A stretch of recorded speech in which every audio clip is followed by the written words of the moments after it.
ॐ नमो भगवते वासुदेवाय।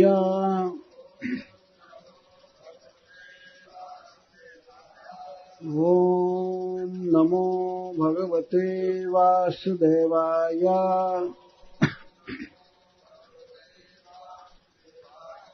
ॐ नमो भगवते वासुदेवाय।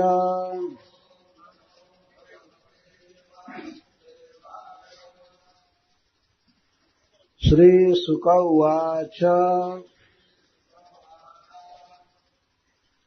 सम्यग्वेवसिता बुद्धिः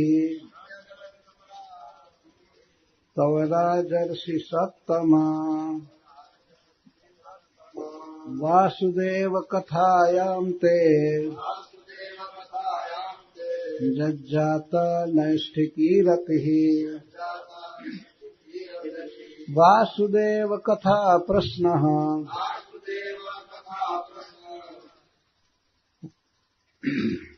पुरुषान् स्त्रीन् पुनातिः। वक्तारं पृच्छकं श्रोतीन् तत्पादसलिलं यथा।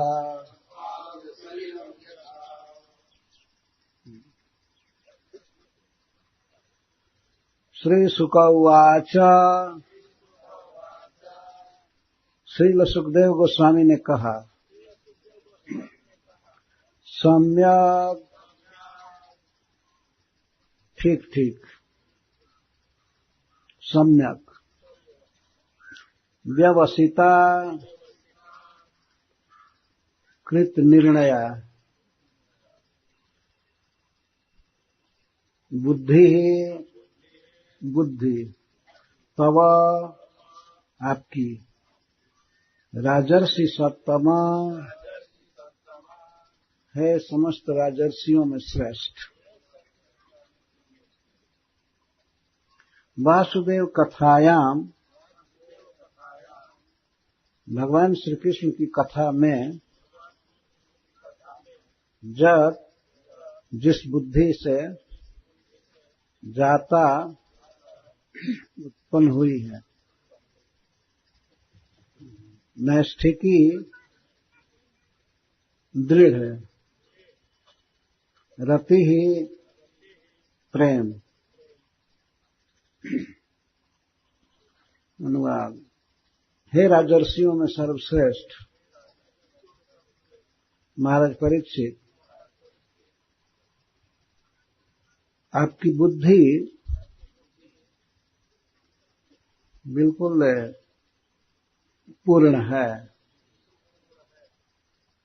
अपनी अपनी बुद्धि से जो निश्चय किया है, यही निश्चय परफेक्ट है, पूर्ण है। क्योंकि भगवान कृष्ण की कथा में आपकी दृढ़ रति है।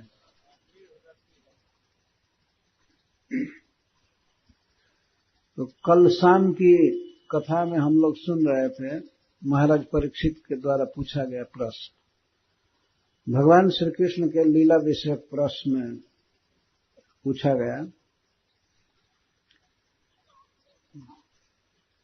तो महाराज परीक्षित के प्रश्नों को सुनकर सुखदेव गोस्वामी बड़े प्रसन्न हुए और उनके बुद्धि की और उनके प्रश्न की प्रशंसा कर रहे हैं। पहले महाराज परीक्षित ने सुखदेव गोस्वामी को मुनि सत्तम कहा है। मुनि सत्तम, हे मुनियों में श्रेष्ठ। तो सुखदेव गोस्वामी महाराज परीक्षित को कहते हैं, आप राजर्षि सत्तम, आप राजर्षियों में सबसे श्रेष्ठ। मुनि सत्तम और राजर्षि सत्तम। सत्तम, सत्य का अर्थ होता है भगवान का भक्त या अच्छा व्यक्ति, और सत्तर का अर्थ होता है और श्रेष्ठ, और सत्तम का अर्थ है सर्वश्रेष्ठ। तो सुखदेव गोस्वामी मुनियों में सर्वश्रेष्ठ हैं और महाराज परीक्षित राजर्षियों में सर्वश्रेष्ठ। वहां पर अनेक मुनि बैठे थे, अनेक ऋषि मुनि बड़े बड़े बैठे थे, जैसे वशिष्ठ मुनि, अत्रि, च्यवन, शरद्वान, यहां तक कि श्री नारद जी भी बैठे थे कथा में। और सुखदेव गोस्वामी के पिता श्री वसुदेव, श्री व्यास देव भी बैठे थे, भगवान परशुराम बैठे थे उस कथा में। पर सुखदेव गोस्वामी और किसी को संबोधन न करके राजर्षि को संबोधित कर रहे हैं। हे राजर्षि सत्तम, धन्य है आप कई दिन हो गए पानी भी नहीं पिए हैं, भोजन नहीं किए हैं। इस दशा में भी भगवान वासुदेव की कथा में आपकी इतनी रुचि है। धन्य है आपकी बुद्धि को, आपके निर्णय को। वास्तव में आप समस्त राजर्षियों में मुकुटमणि हैं, श्रेष्ठ। तो चाहे राजर्षि हो या मुनि हो, कोई भी हो, वह व्यक्ति तब प्रशंसा का पात्र होता है जब वह भगवान से प्रेम करता है, भगवान की कथा से। भगवान के स्वरूप से भी अधिक रस है भगवान के चरित्र श्रवण में। भगवान का अपना खास जो स्वरूप है चिदानंद घन, उसमें भी वह सुख नहीं है जो भगवान के लीला में सुख है, श्रवण और कीर्तन में। तो महाराज परीक्षित के इस दृढ़ निश्चय को देखकर सुखदेव गोस्वामी कहते हैं, महाराज आपकी बुद्धि सम्यक व्यवसिता है। व्यवसाय का अर्थ होता है निर्णय, और सम्यक पूर्ण, बिल्कुल उचित, समीचीन आपकी बुद्धि है। बुद्धि का काम है निर्णय करना। तो जो भी व्यक्ति काम करता है अपनी बुद्धि से निर्णय कर लेता है कि इस काम में मेरा हित है, इस काम में मेरा हित है। तो महाराज परीक्षित ने अपनी बुद्धि से निर्णय किया है कि कृष्ण कथा सुनना ही हमारे जीवन का सबसे बड़ा काम है। यही उनका निर्णय है। इस निर्णय की प्रशंसा सुखदेव गोस्वामी कर रहे हैं। धन्य हैं आप। समस्त राजर्षियों की सभा में, मुनियों की सभा में, देवर्षियों की सभा में महाराज परीक्षित की इस तरह प्रशंसा की जा रही है। धन्य है आप, भगवान की कथा में ऐसी रुचि है। वासुदेव कथा प्रश्न पुरुषां स्त्रीन् पुनाति वक्तारं पृच्छ्रकं श्रोतीं तत्पाद सलिलं जथ। वासुदेव कथा प्रश्न, भगवान श्री कृष्ण के विषय में जो प्रश्न किया जाता है, तो वह प्रश्नकर्ता को, उत्तर देने वाले वक्ता को और अन्य भी जो श्रोता रहते हैं उन सबको पवित्र कर देता है। भगवान के विषय में जब प्रश्न किया जाता है तो प्रश्न के वक्तव्य के रूप में भगवान की लीलाएं आती हैं, उनका गुण आता है। इसलिए प्रश्न ही 3 व्यक्ति को पवित्र कर देता है, 3 ग्रुप को, संख्या में 3 केवल नहीं। तो पृच्छ्रकम, पूछने वाले को, और वक्तारम, प्रश्न का उत्तर देने वाले को, और श्रोत्रीन, और अन्य भी जो सुनते हैं, ये तीनों पवित्र हो जाते हैं। भगवान का प्रश्न इतना महत्वपूर्ण है। और इसके विपरीत भी कह देना जरूरी है। यदि कोई दूसरी बातों को पूछता है और सुनता है और कोई बोलता है, तो तीनों ग्रुप के आदमी अपवित्र होते हैं। संसारिक कोई बात पूछे तो उत्तर देने वाला भी गड़बड़ हो गया, वो भी पापी है, और उत्तर देने वाला, बोलने वाला वो भी पापी, और सुनने वाले सभी नरक में जाए। तो दूसरा प्रश्न किया जाता है। भगवान के विषय में प्रश्न करने वाला अपने को भी पवित्र करता है, वक्ता को पवित्र करता है, और श्रोताओं को पवित्र करता है। कई बार ये बात आई है शास्त्र में। एक बार ब्रह्मा जी से नारद जी ने प्रश्न किया भगवान के विषय में तो ब्रह्मा जी कहते हैं, बेटा तुम मेरा उपकार किए हो भगवान के विषय में प्रश्न करके, मुझे एक अवसर दिए, भगवान के गुण वर्णन करने का अवसर दिए। रामचरितमानस में भगवान शिव कहते हैं, धन्य धन्य गिरिराज कुमारी। पार्वती जी ने जब भगवान राम के बारे में प्रश्न किया तो पार्वती जी की प्रशंसा कर रहे हैं भगवान शिव, धन्य हो, तुम्हारे समान मेरा उपकारी कोई नहीं। पूछे श्री रघुपति कथा प्रसंगा, तुम भगवान रघुनाथ के कथा प्रसंग के विषय में प्रश्न कर रही हो। इसके पहले सती शरीर में तुम बौरा गई थी, पागल हो गई थी। जब मैं कथा सुना रहा था तो तुम तर्क कर रही थी कि भगवान कैसे अज्ञ की तरह अपनी पत्नी की खोज करेगा जंगल में जहां तहां। तो वही सती जी अब पार्वती देह में आई हैं, तो उस समय भगवान शिव बहुत प्रशंसा कर रहे हैं।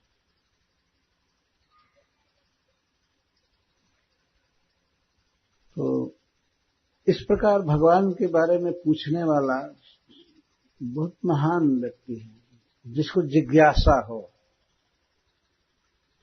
तो वासुदेव कथा प्रश्न, श्री कृष्ण चरित्र के विषय में किया गया प्रश्न, पुरुषां स्त्रीन पुनाति, 3 प्रकार के लोगों को पवित्र करता है।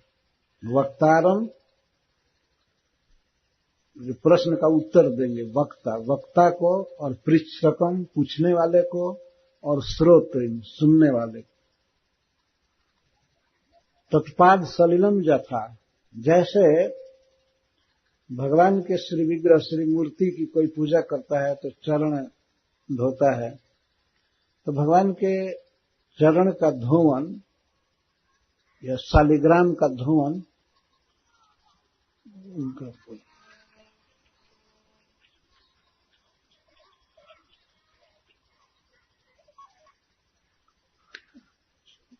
चरण प्रक्षालन का जल, शालिग्राम जी को धोते हैं,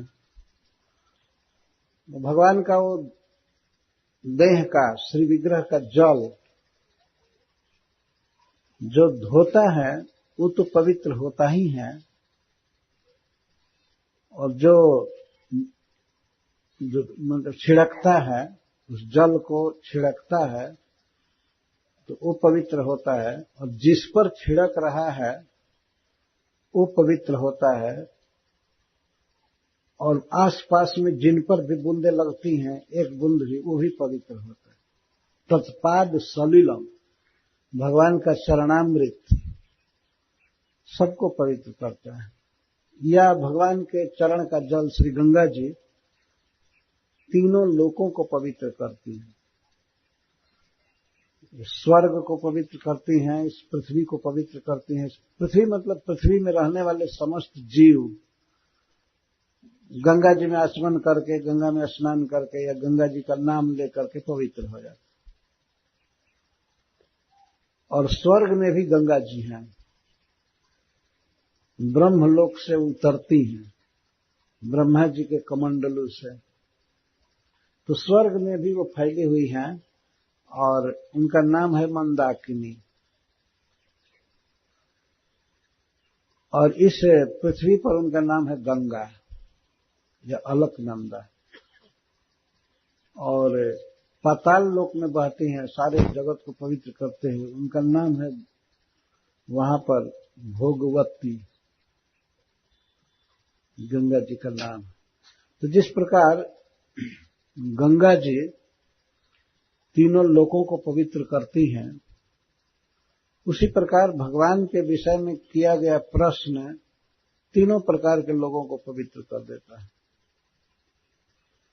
पुनाति, इस संसार में प्रत्येक मनुष्य दूषित हो गया है, पाप से ग्रस्त है, अपवित्र हो गया है, भगवान से प्रेम नहीं है, यही जीव की पवित्रता का परिचय है। यदि भगवान से प्रेम नहीं है तो अशुद्ध दशा में है, वो पागल हो गया है, उसका दिमाग खराब हो गया है। तो उसको कैसे पवित्र किया जाएगा? भगवान के कथाओं द्वारा पवित्र किया जाता है। व्यक्ति पवित्र हो जाता है। पुरुषं स्त्रीन् पुनाति।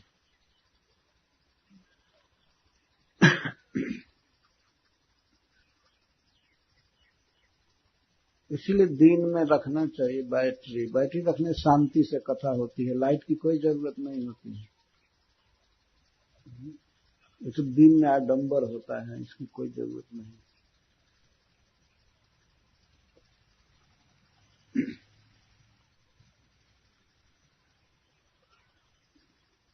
गुरुते पृच्छति यः शृणोति च हरे लीला चरित्रं त्रयः पूतः स्युः सह पूर्वजैः सपदि यत् तादृप्य संदर्शिनी तत्पादाम्बुज भूतिका विजयते मंदाक नीति प्रभो वागेशान मृषा भविष्यति मुनेस्तादृक् विधेयम् मयि।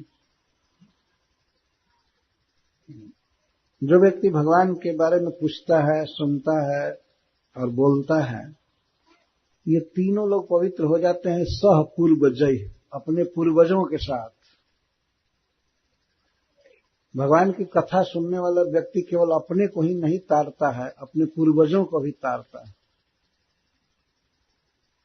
पूर्वज जो पहले जन्म लिए हैं,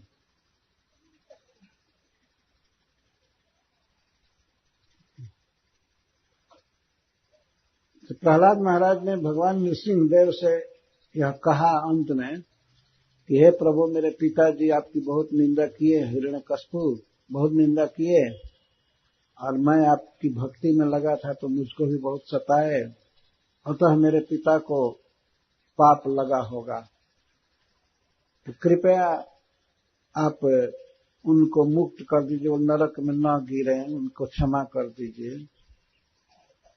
तो भगवान नृसिंहदेव ने कहा, बेटा प्रहलाद, जिस कुल में भी तुम्हारे जैसा कोई भक्त होता है, मुझसे प्रेम करता है, तो उस कुल के 21 पीढ़ी के लोग तर जाते हैं। तो तुम्हारा पिता तो दूसरी ही पीढ़ी में था, तो उसके तरने के विषय में क्या संदेह। और उस पर भी मैं अपने हाथ से मारा हूं उसे, उसको मेरा स्पर्श प्राप्त हुआ है, तो उसके विषय में तुम चिंता क्यों कर रहे हैं। ये कोई भगवान का नाम जपता है, कथा सुनता है, तो उसके कई पीढ़ी के लोग तर जाते, शुद्ध हो जाते। तो यह सिद्धांत है कि भगवान की भक्ति इतनी बलवती चीज है कि कोई परिवार में एक व्यक्ति भक्ति करता है तो उसका प्रभाव पूरे परिवार में तो जाता ही है, यहां तक कि पूर्वजों पर भी वो प्रभाव पड़ता है और अवर्जों पर भी, बाद में जो जन्म लेंगे उनको भी तारता है।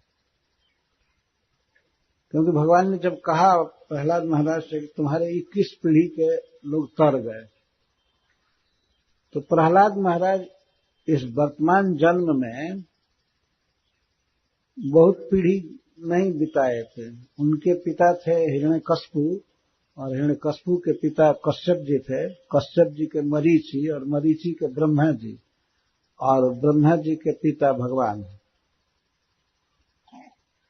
तो कितनी पीढ़ी हुई, केवल 4-5 पीढ़ी है ना, तो उसमें भगवान के तरने का कोई प्रश्न नहीं है और ब्रह्मा जी के भी तरने का कोई प्रश्न नहीं है।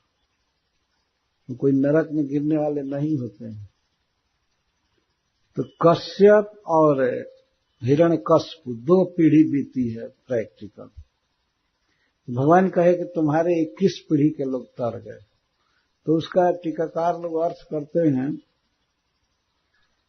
कि और 18-19 पीढ़ी आगे का तरेगा, वो सब मिला करके 21 पीढ़ी आगे जन्म लेने वाले, जैसे विरोचन, बलि महाराज, ये तो स्वयं भी अनेकों पीढ़ियों को तारने वाले थे बलि महाराज।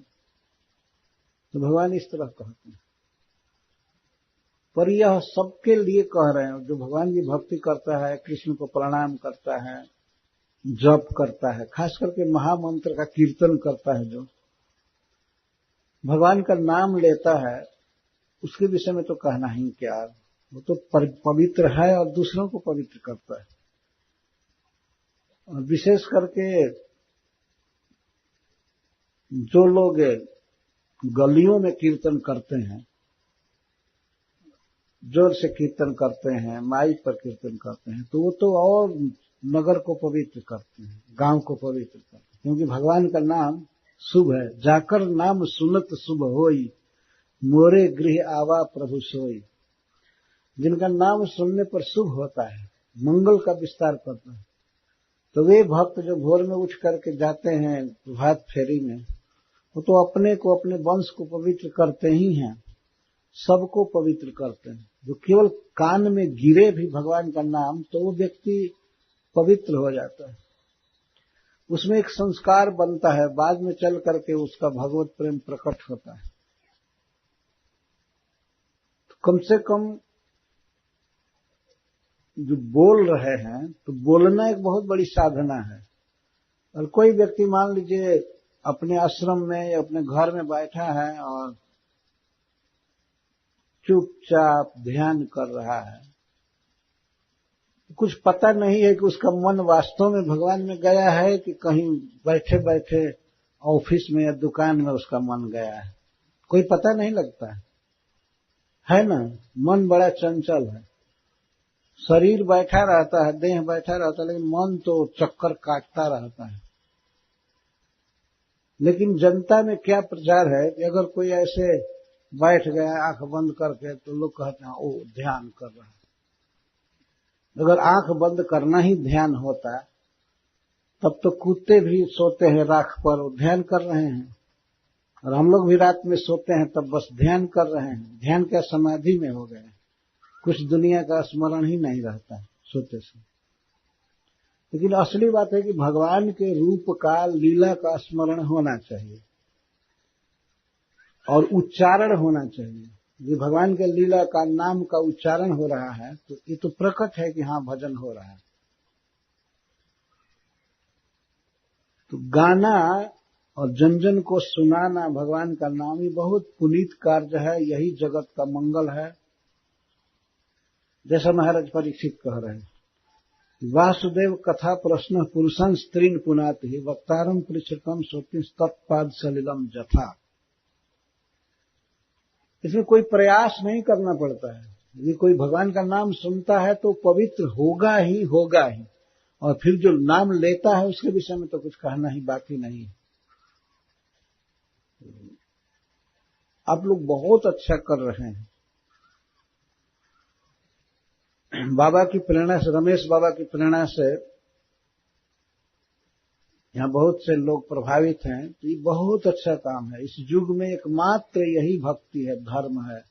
हरे कृष्णा कृष्णा कृष्णा हरे हरे, हरे राम राम राम। भगवान का नाम भगवान से भी बढ़ करके है। ये शास्त्र प्रमाण है। गोस्वामी तुलसीदास जी तो यहां तक कहते हैं कि भगवान श्री राम एक प्रकट ईश्वर है, और उनका एक और स्वरूप है जो प्रकट नहीं है। वो क्या है? सबके हृदय में रहते हैं परमात्मा रूप से, लेकिन दिखाई नहीं पड़ते हैं। और श्री भगवान तो अपने वास्तविक स्वरूप में दिखाई पड़ते हैं बाहर। जैसे अयोध्या में जन्म लिए, वहां से सिद्धाश्रम गए, बक्सर, ताड़का सुबाहु का वध किए और मारीच को कहीं फेंक दिए बाण से। इसके बाद जनकपुर गए। जनकपुर जाते समय रास्ते में भगवान ने पत्थर बनी हुई अहिल्या का उद्धार किया। गौतम जी की पत्नी वास्तव में वह शुद्ध थी, परंतु इंद्र के छल से वो पत्थर बन गई। पति ने शाप दिया, तुम इस तरह से अविवेकनी हो, अपने पति में और दूसरे में भेद नहीं करती, पहचान नहीं पाई, तुम जड़ हो, पत्थर हो। तुमको ये समझ में नहीं आया कि मेरा भेष बनाया था इंद्र, इसलिए शाप दे दिए कि तुम पत्थर हो जाओ। तो हाथ जोड़ करके मुनि के सामने वो खड़ी बैठी थी, ऐसे क्षमा मांग रही थी कि अनजान में मुझसे भूल हो गई, क्षमा कीजिए। लेकिन मुनि ने साफ दे दिया और ऐसे ही पत्थर हो गए, हाथ जोड़े जोड़े। तो भगवान जा रहे थे जनकपुर अपने गुरु जी के साथ, विश्वामित्र जी के साथ। एक जंगल था और बिल्कुल श्रीहीन, कोई रहता नहीं था। एक पत्थर ऐसे हो स्त्री के रूप में तो किसको जिज्ञासा नहीं होगी कि ये क्या है। तो गौतम नारी साप बस, उपल देह धरि धीर, चरण कमल रज चाहती, कृपा करहु रघुवीर। भगवान ने पूछा कि गुरुदेव ये क्या है, ये कौन मूर्ति बैठाई गई है। भगवान ने तब विश्वामित्र जी ने कहा, गौतम नारी साप वश, ये महर्षि गौतम जी की पत्नी है और ऋषि के साप से ही उपल देह धरि धीर, ये उपल देह पत्थर का देह इसे मिला है और यह धीर है, चाहती है, आपका स्मरण इसको है कि भगवान इस पथ से आएंगे तो अपने चरणों की रज से हमको शुद्ध कर देंगे। तो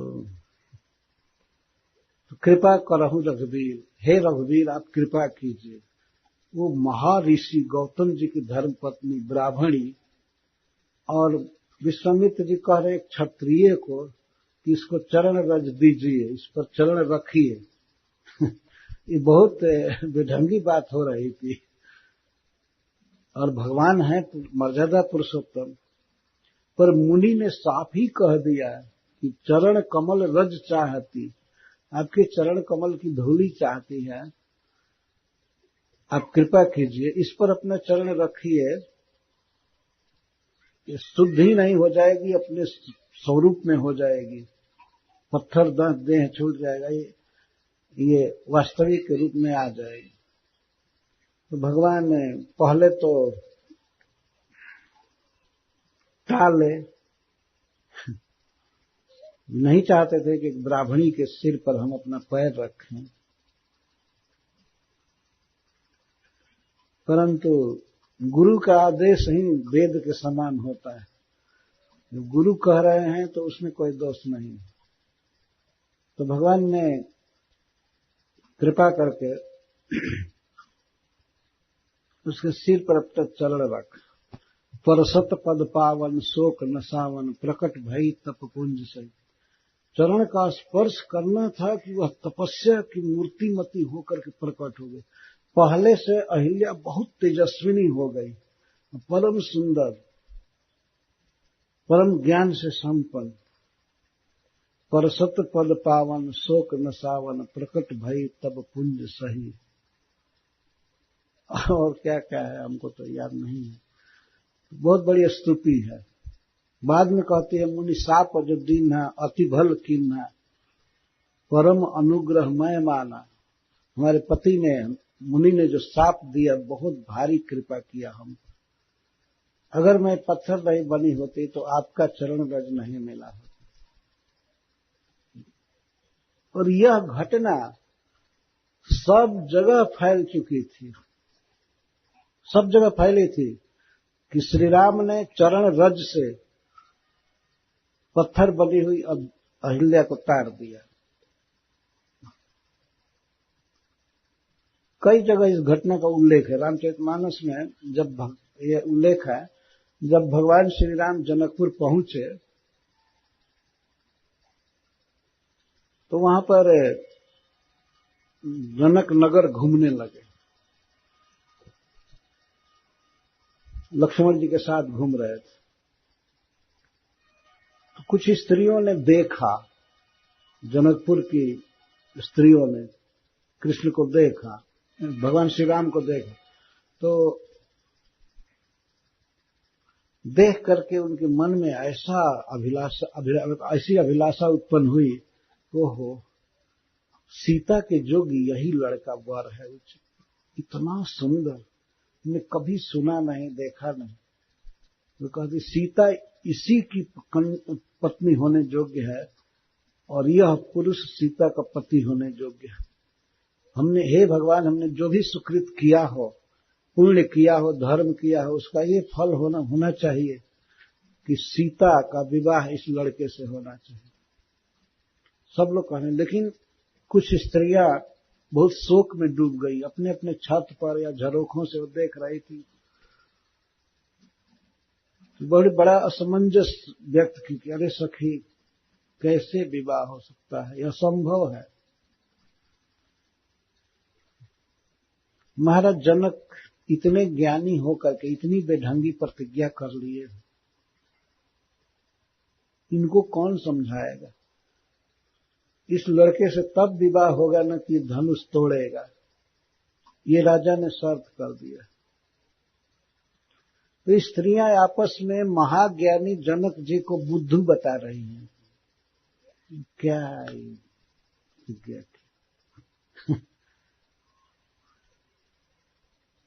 कहते ये धनुष नहीं तोड़ पाएगा लड़का, और बिना धनुष तोड़े वो विवाह नहीं करेंगे जनक जी। बहुत शोक में डूब गए। तो कुछ जो राम तत्व को जानती थी और ये घटना भी सुनी थी, भगवान राम के ऐश्वर्य को जानती थी कि ये साक्षात ईश्वर है, भगवान है, पर ब्रह्म है, तो वे कहती हैं, सखी तुम चिंता मत करो, ये अवश्य शिव जी के धनुष को तोड़ेंगे, इसमें कोई संदेह नहीं है। छोटा देखने से क्या होता है? तो कई कई उदाहरण देती है कि रविमंडल देखत लघु लागा, उदय तासुति भुवन तम भागा। सूर्य मंडल देखने में एक परात के बराबर, थाली के बराबर दिखता है, लेकिन उसके उगने से तीनों लोकों का अंधकार दूर हो जाता है ना। कहां कुंभज कहां सिंधु अपारा, सोख्यो विदित सकल संसारा। कहां अगस्त जी एक छोटे से व्यक्ति, और कहां अपार सागर, लेकिन उसको पी गए। ये कभी होने वाली घटना थी, लेकिन हो गई ना। मंत्र परम लघु जासु बल विधि बस विधि हरिहर सुरसर। मंत्र कितना छोटा होता है, लेकिन उसके वश में भगवान तक रहते हैं, शिव जी रहते हैं, सारे देवता उसके वश में रहते हैं। और हाथी को हाँकने वाला अंकुश कितना छोटा होता है, लेकिन उतने बड़े गजराज को अपने वश में रखता है। तो सब के बाद करीब देखने में छोटे लग रहे हैं, लेकिन इनका बहुत प्रभाव है, बहुत प्रभाव है। तो कोई प्रमाण चाहिए ना, क्या प्रभाव? तो वो सखी कहती है कि परसु जासु पद पंकज धूरी, तरी अहिल्या कृत अघभूरी। जिसके चरण की धूलि को छू करके महान पाप करने वाली अहिल्या तर गई, सो की रहाई बिनु शिव धनु तोरे। वो शिव जी के धनुष को तोड़े बिना नहीं रहेंगे। तब सखियों को आश्वासन मिला इस लीला से।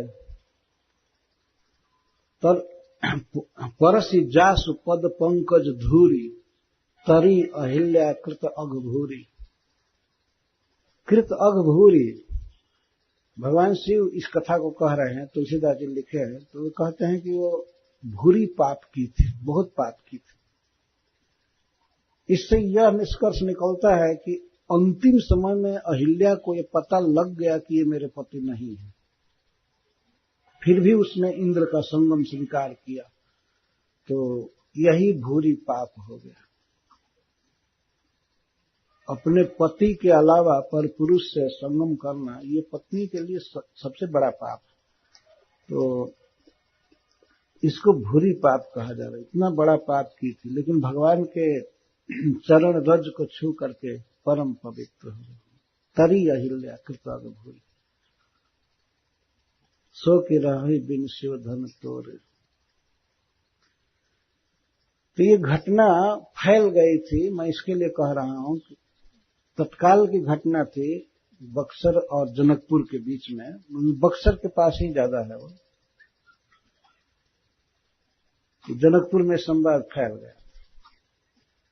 ये नहीं समझना चाहिए केवल अखबार से ही सारा न्यूज जाता है।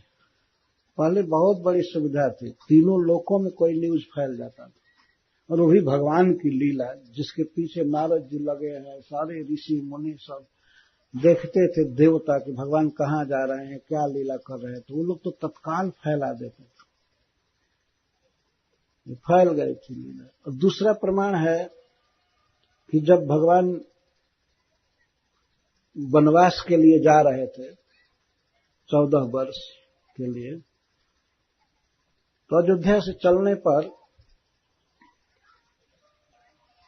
पहले तमसा नदी पड़ी, गोमती पड़ी, गोमती को पार करने के बाद फिर गंगा जी पड़ी।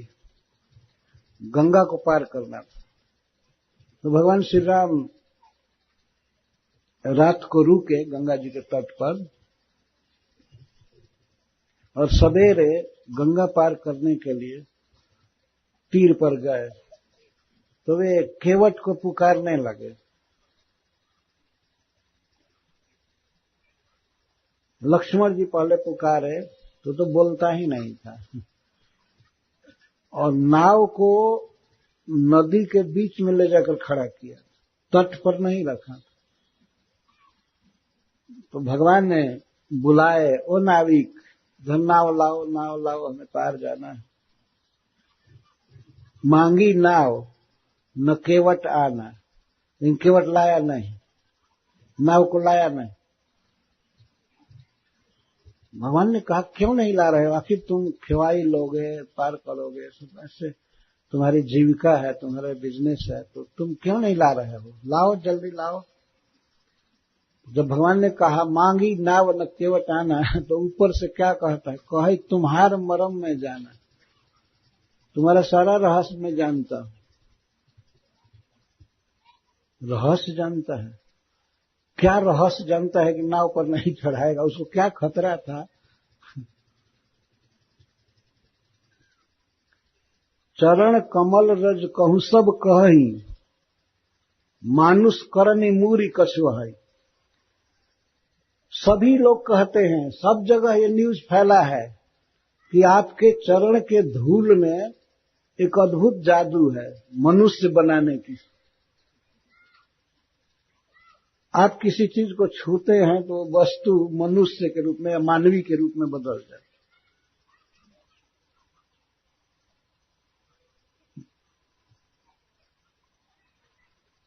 नहीं, ऐसा कैसे कह रहे हो कि मेरे चरण के धूली को छूते ही सब कोई भी चीज मनुष्य बन जाए। तो हाँ, छुअत शिला भई नारी सुहाई, पाहन तेन काठ कठिनाई। बहुत दिन थोड़े, बहुत वर्ष थोड़े बीता है। आप जब जनकपुर जा रहे थे तो याद कीजिए, शायद आपको याद नहीं होगा, आपने एक पत्थर को छुआ था ना, तो भगवान कहे हाँ बोलो, तो छुअत शिला भई नारी सुहाई, वो छूते ही वो शिला परम सुंदरी नारी बन गई।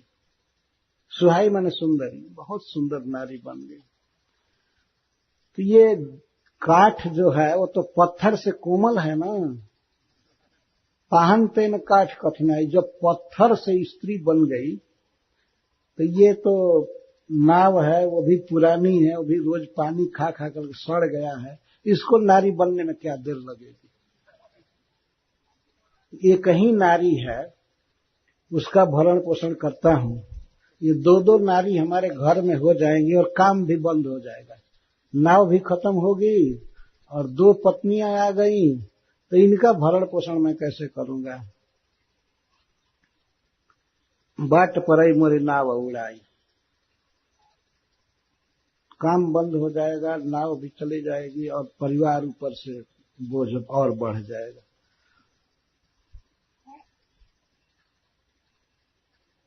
यही प्रतिपाल सब परिवार, इसी नाव से, इस नाव को चला करके मैं सारा परिवार जिलाता हूं।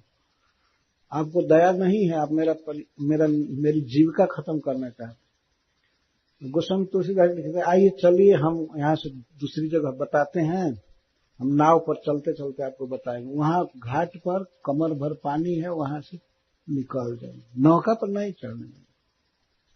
लक्ष्मण जी और अजीब तरह से देख रहे थे क्रोध में कि कैसा अटपटांगे मलाह बोल रहा है।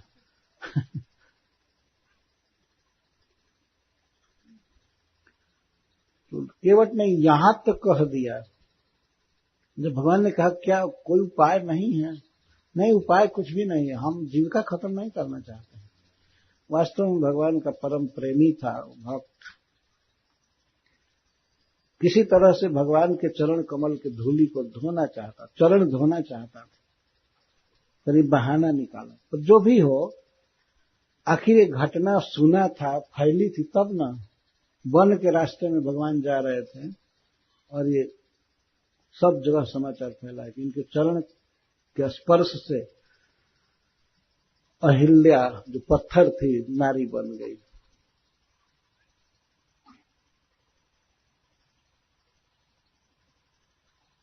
दूरे रही हिरी भीरी मत आई जी, एक भोजपुरी में पद है, बड़ा सुंदर। गा रहा है केवट कि आप दूर रहिए, निकट मत आइए, नहीं तो चरण से जो ही नौका छुई जाएगी बस वो स्त्री हो जाएगी, और वो भी मुनि की नारी हो जाएगी, हमारी नहीं रहेगी। जब कोई मुनि ले जाएगा हमारा काम बंद हो जाएगा। तरनी मुनि घरनी हो जाई, बाट परई मोरी ना उड़ाई। हमारी तरनी नौका मुनि की पत्नी हो जाएगी, इसलिए आप मत जाइए। यहां तक कहा कि मैं आपके बाप दशरथ की शपथ खाकर कहता हूं कि मैं नहीं ये संकट लूंगा, मैं नहीं, बिना चरण धोए नहीं चढ़ाऊंगा। धूली से खतरा है सरकार, आपसे खतरा नहीं है। चरण धो करके धूली साफ कर लूंगा, इसके बाद चढ़ा दूंगा। यहां तक उसने कहा कि लक्ष्मण जी भले तीर मार दे, मर जाऊंगा, लेकिन बिना चरण धोए नौका पर नहीं चढ़ाऊंगा। बरु तीर मार रही लखन पाए, जब लगिन पाए पखारी हो, तब लगिन तुलसीदास नाथ कृपाल पार उतारी। जब तक पैर नहीं धोऊंगा तब तक मैं नहीं पार करूंगा। भगवान ने कहा कि आखिर कोई उपाय करो, हमको जाना है गंगा जी पार करना है। तो कहता है, जाओ प्रभु पार अवसिगा चाहूं, यदि एकदम अर्जेंट है आपको जाना तो मोहिपद पदुम पखारम कहूं, मुझे आप आज्ञा दीजिए अपने चरण कमल धोने के लिए।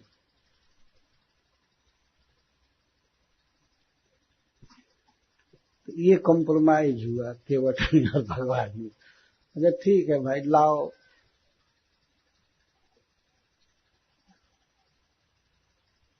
लाओ पानी पखारो चरण को, देर हो रही है, ज्यादा बहस मत करो, हमको जाना है। हो तो विलंब उतार रही पार, बेगी आनी जल पांव पखार, हो तो विलंब उतार पार। देर हो रही है और सवेरे का समय था। भगवान कह रहे मुझे देर हो रही है, ठीक है पानी लाओ। तो भगवान राम को एक दिखा रहा है कि कठौता में पानी भर कर लाया। कोई पीतल का बर्तन या और कुछ नहीं था, काठ का बर्तन था, काठ का कठौता का। तो कठौता में पानी भर करके लाया और कहा, सरकार काठ को मत छुइएगा, पानी में चरण रखिएगा तो ये भी कठौता भी चला जाएगा, ये भी नारी हो जाएगी। अथवा टेस्ट करने के लिए लाया। उसके मन में कोई संदेह नहीं था, वास्तव में दिखा रहा था लक्ष्मण जी को या भगवान को कि मैं डर रहा हूं आपके चरण धूलि से। बीच में चरण रखेंगे तो धो धा करके साफ कर दूंगा, लेकिन धो करके साफ कैसे करें, वो चरण धूलि तो सटेगी ना फिर कठौता से। जो भी हो, चरण पखारने लगा। अति आनंद उमगी अनुरागा, चरण सरोज पखारन लागा। भगवान के चरण कमल से भी अधिक सुकुमार और सुंदर हैं। धोने लगा। भगवान कहते थे कि अब हो गया। नहीं, अंगुलियों के संधि में कोई धूल रह गई हो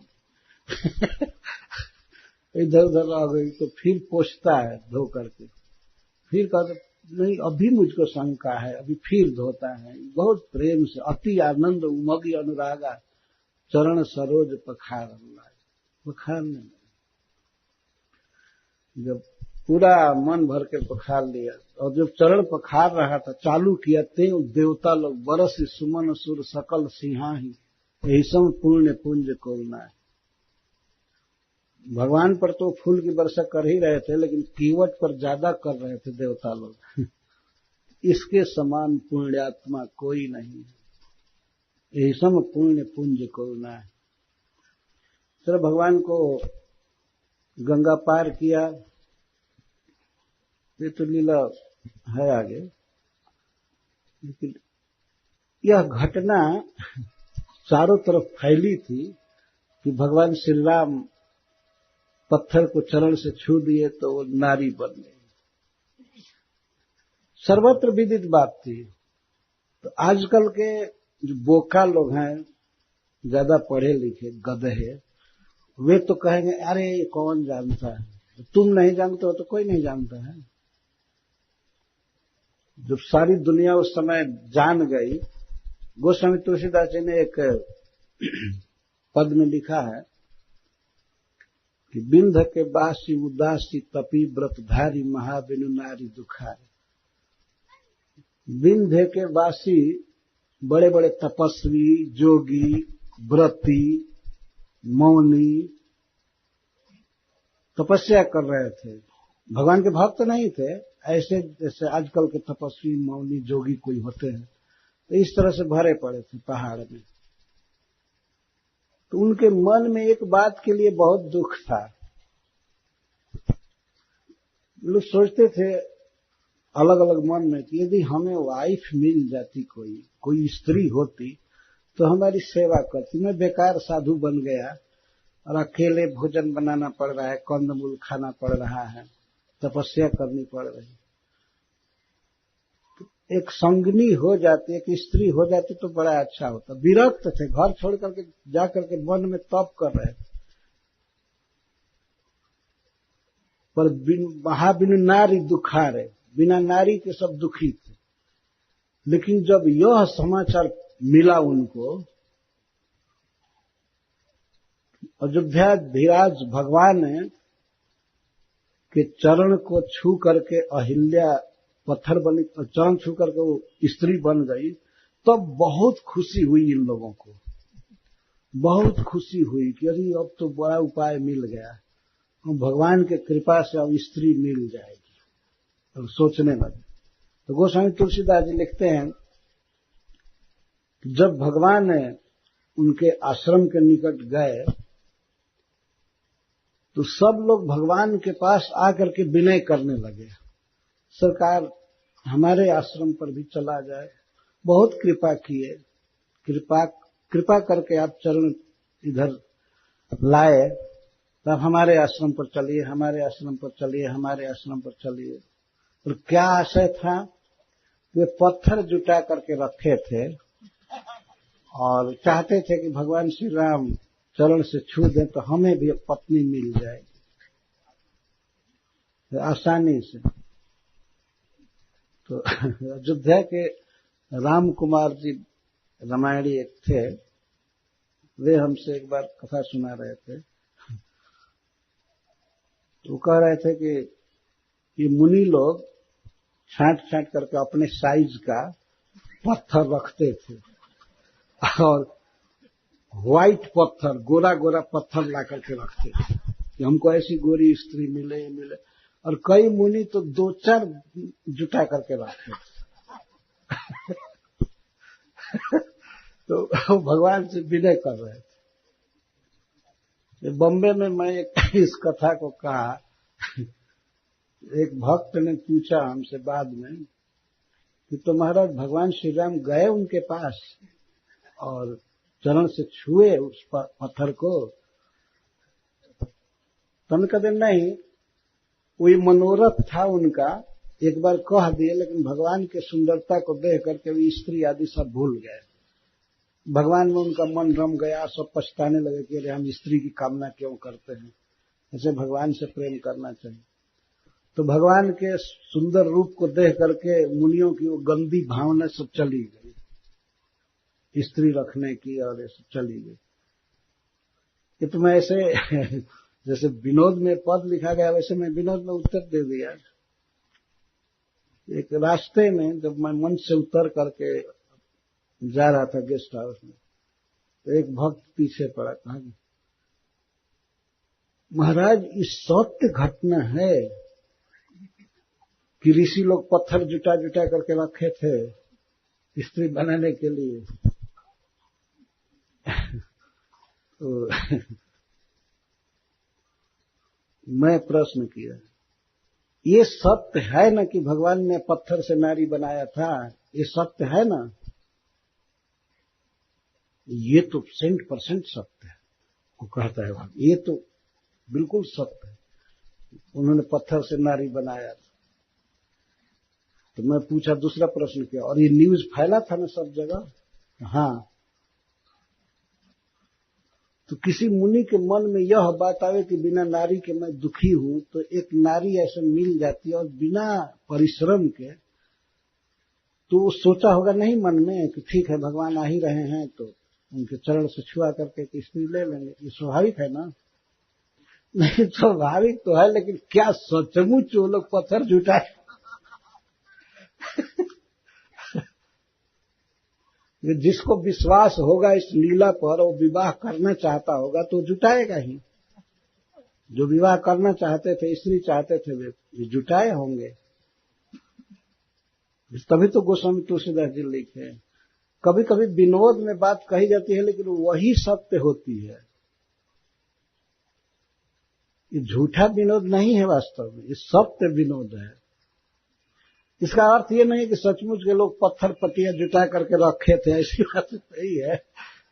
लेकिन गोस्वामी जी उन पाखंडी साधुओं पर व्यंग किए हैं जो भगवान राम के भक्त नहीं है। जो जहां तहां रहते हैं, मौन रहते हैं, ध्यानी हैं, महामुनि कहे जाते हैं, लेकिन भगवान के रूप में जिनकी आसक्ति नहीं हुई, जिनके गुण में आसक्ति नहीं, तो ऐसे मुनियों पर व्यंग है। तो मैं कथा कहते समय ये भी कह दिया कि यहां पर जुटे हुए कई लोग ब्रह्मचारी हैं।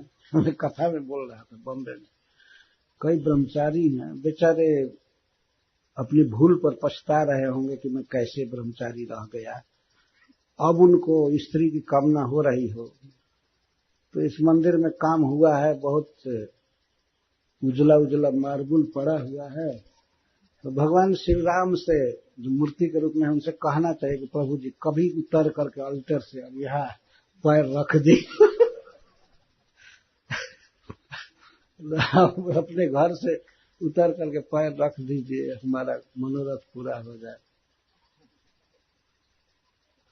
तो वो भक्त बहुत मुग्ध थे कि महाराज आप इसको बिल्कुल सत्य मान रहे हैं। मैं कहा मैं झूठ नहीं मान सकता, जब पत्थर से नारी बनी है यह सत्य है तो यह भी सत्य है। और इसको तुमको क्या जरूरत है कि कोई ऋषि पत्थर लाए थे नहीं लाए थे? तुमको इससे मतलब क्या है? मतलब इतना ही है ना कि भगवान के चरण धूलि में वो शक्ति थी, वो शक्ति है जो अहिल्या को नारी बना दिए पत्थर से। ये घटना है ना, भगवान राम की भगवत्ता महत्ता का वर्णन किया जा रहा है, न कि मुनियों का विवाह कराया जा रहा है। वो हुआ होगा या नहीं हुआ होगा उससे हमको कोई मतलब नहीं। मतलब तो यह है कि भगवान श्री राम के शरीर में, चरण कमल में यह अद्भुत शक्ति छूने से पत्थर से नारी बन गई। यह प्रभाव सब जगह फैला हुआ था, सब जगह इसकी चर्चा थी। समाधान एक, भले पत्थर जुटाए होंगे नहीं जुटाए होंगे, लेकिन समाचार तो मिला कि पत्थर से नारी बन गई, यही काफी है। ये भगवान का सहज प्रभाव है। ये प्रसंग में कैसे ला दिया?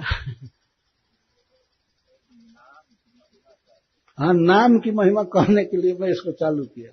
तो गोस्वामी तुलसीदास जी लिखते हैं रामचरितमानस में, राम एक तापस्तियतारी, भगवान राम से और नाम से तुलना कर रहे हैं। राम से बड़ा राम का नाम। राम ने एक स्त्री का उद्धार किया, और वो भी तपस्वी की स्त्री थी, तापस्तीय। तो स्वयं उसने तपस्या किया था तो उसको तारना आसान था। तो राम एक तापस्तीय तारी, नाम कोटि खल कुमति सुधारी।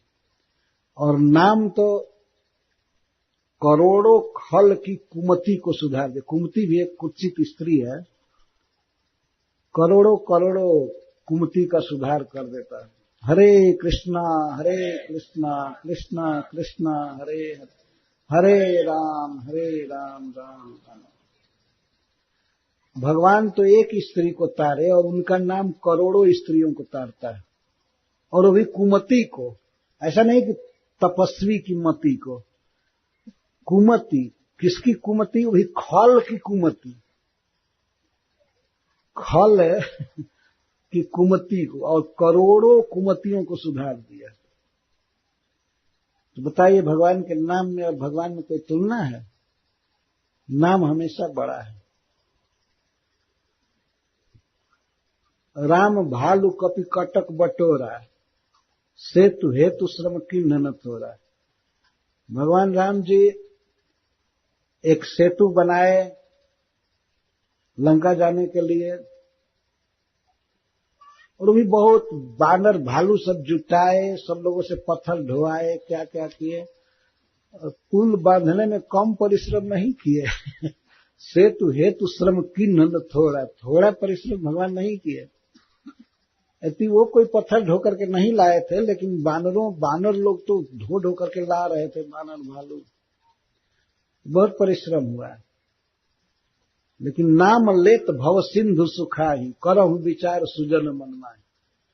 भगवान को एक छोटा सा पुल बनाने में बहुत परिश्रम करना पड़ा, और उनका नाम जिह्वा पर आते ही भवसागर को सुखा देता है। भवसागर सूख जाता है, जन्म मरण का सागर। तो भगवान का नाम सदा भगवान से बड़ा है। इतनी उनका नाम है, उन्हीं की शक्ति उसमें है, लेकिन भगवान से बड़ा है। राम सुकंठ विभीषण दो, राखे शरण जान सबको। सभी लोग जानते हैं कि राम जी ने केवल दो को शरण में रखा, एक सुकंठ को और विभीषण को। सुकंठ मतलब सुग्रीव, कंठ या ग्रीवा का एक ही अर्थ है। एक सुग्रीव को शरण में रखे और एक विभीषण जी को।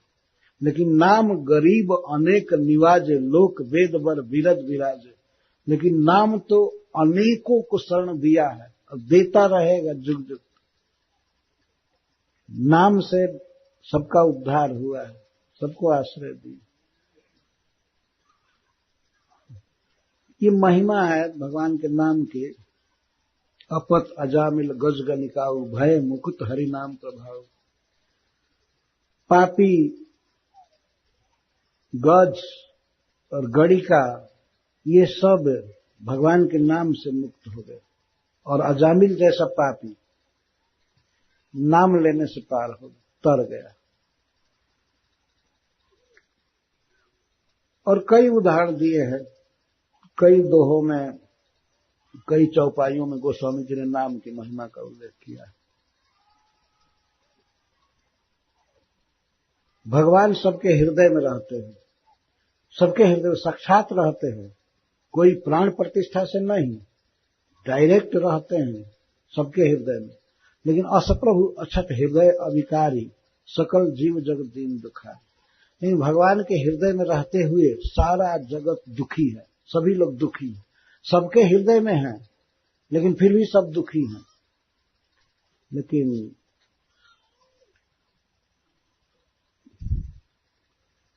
जिह्वा पर नाम आते ही वो व्यक्ति सुखी हो जाता है। भगवान रह करके कर क्या रहे हैं? कुछ नहीं कर रहे हैं। एक प्रकार से देखा है, बस हृदय में रहते हैं। जो इच्छा जीव करता है तो उसी को सैंक्शन कर देते हैं। असप्रभु हृदय अछत अविकारी। भगवान में कोई कमी नहीं आ गई है, ज्ञान की कमी नहीं है, सर्वज्ञ है, सब तरह से ठीक है, लेकिन इससे जीव को कोई फायदा नहीं। वास्तव में गोस्वामी तुलसीदास जी ने ये श्रीधर स्वामी के श्लोक का अनुवाद किया है इसमें। श्रीधर स्वामी जी लिखते हैं कि हे प्रभु, आप सबके हृदय में हैं, लेकिन संसार वृक्ष का एक पत्ता भी नहीं कट सका आपकी उपस्थिति से। लेकिन आपका नाम धन्य है कि जिह्वा से टच होते ही संसार वृक्ष को जड़ से उखाड़ देता है।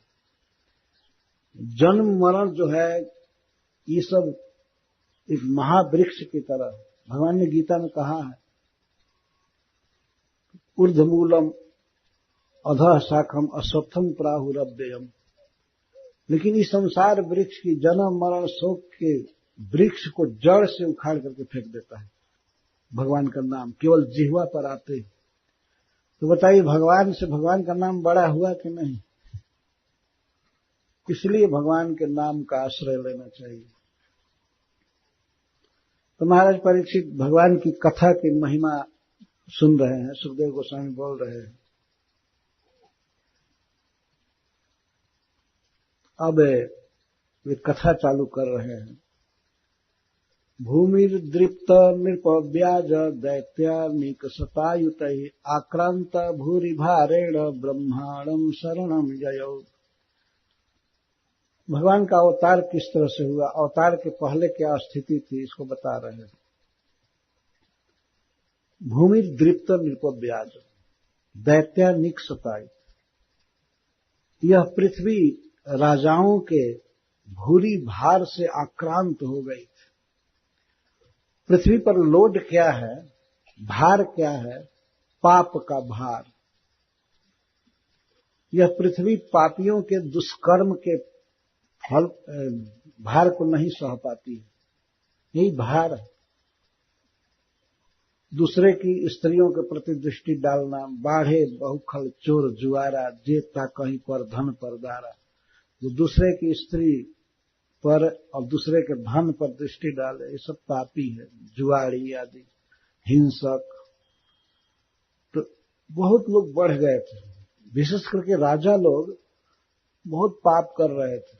सौक्षौणी सेनाएं जुटा जुटा करके आपस में युद्ध करना, भोगों को भोगना, और अनेक प्रकार के पाप बढ़ गए थे। तो भूमिर दृप्तर नृपव्याज, घमंडी राजाओं के अत्याचार से ये आक्रांत हो गई थी। वास्तव में ये राजा लोग नहीं थे, ये थे वास्तव में दैत्य, दैत्य व्याज। भूमिर्दृप्त नृपव्याज दैत्यानीक शतायुत। नृपव्याज उनका नाम था राजा, लेकिन वास्तव में दैत्य थे, और इनके भारी बोझ से यह पृथ्वी बहुत दुखी हो गई। आक्रांत भूरि भारण ब्रह्मांडम शरणम जगो। तब यह पृथ्वी ब्रह्मा जी की शरण में गई।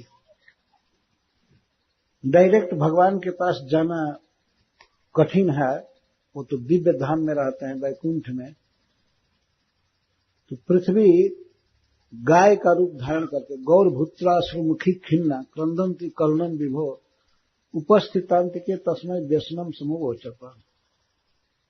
पृथ्वी गाय का रूप धारण की, उसके आंखों से आंसू बह रहा था, वो रो रही थी, रम्हा रही थी, और ब्रह्मा जी के शरण में गई, और ब्रह्मा जी के पास जा करके अपना सारा दुख सुनाया पृथ्वी ने। पृथ्वी भी एक स्त्री है, ये भगवान की शक्ति है। जैसे जीव एक छोटा सा जीव है, केश के अग्रभाग के सैकड़ों टुकड़े किए जाए, फिर उसमें से एक को सैकड़ों टुकड़े, उतना छोटा जीव है, लेकिन इस जीव को इतना बड़ा शरीर मिला हुआ है। ऐसे ही एक स्त्री है पृथ्वी, भगवान की शक्ति, और उसको इतना बड़ा शरीर मिला है, शरीर। तो शरीर में यदि कुछ कष्ट होता है तो आत्मा को भी कष्ट होता है, वही अनुभव करता है।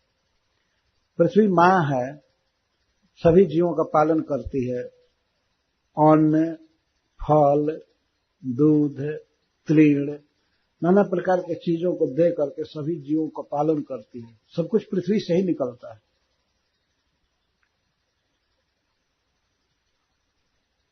पृथ्वी में सब कुछ है और सर्व रस है, तो पृथ्वी अनेक उत्पादन दे करके अनेक जीवों का पालन करती है, जैसे गायों का पालन करती है घास दे करके, या फल फूल जो भी है दे करके पालन करती है। यह मां है सभी जीवों का, और भगवान इसके पति हैं, ऐसा शास्त्र कहता है। विष्णु पत्नी इसको कहा गया है।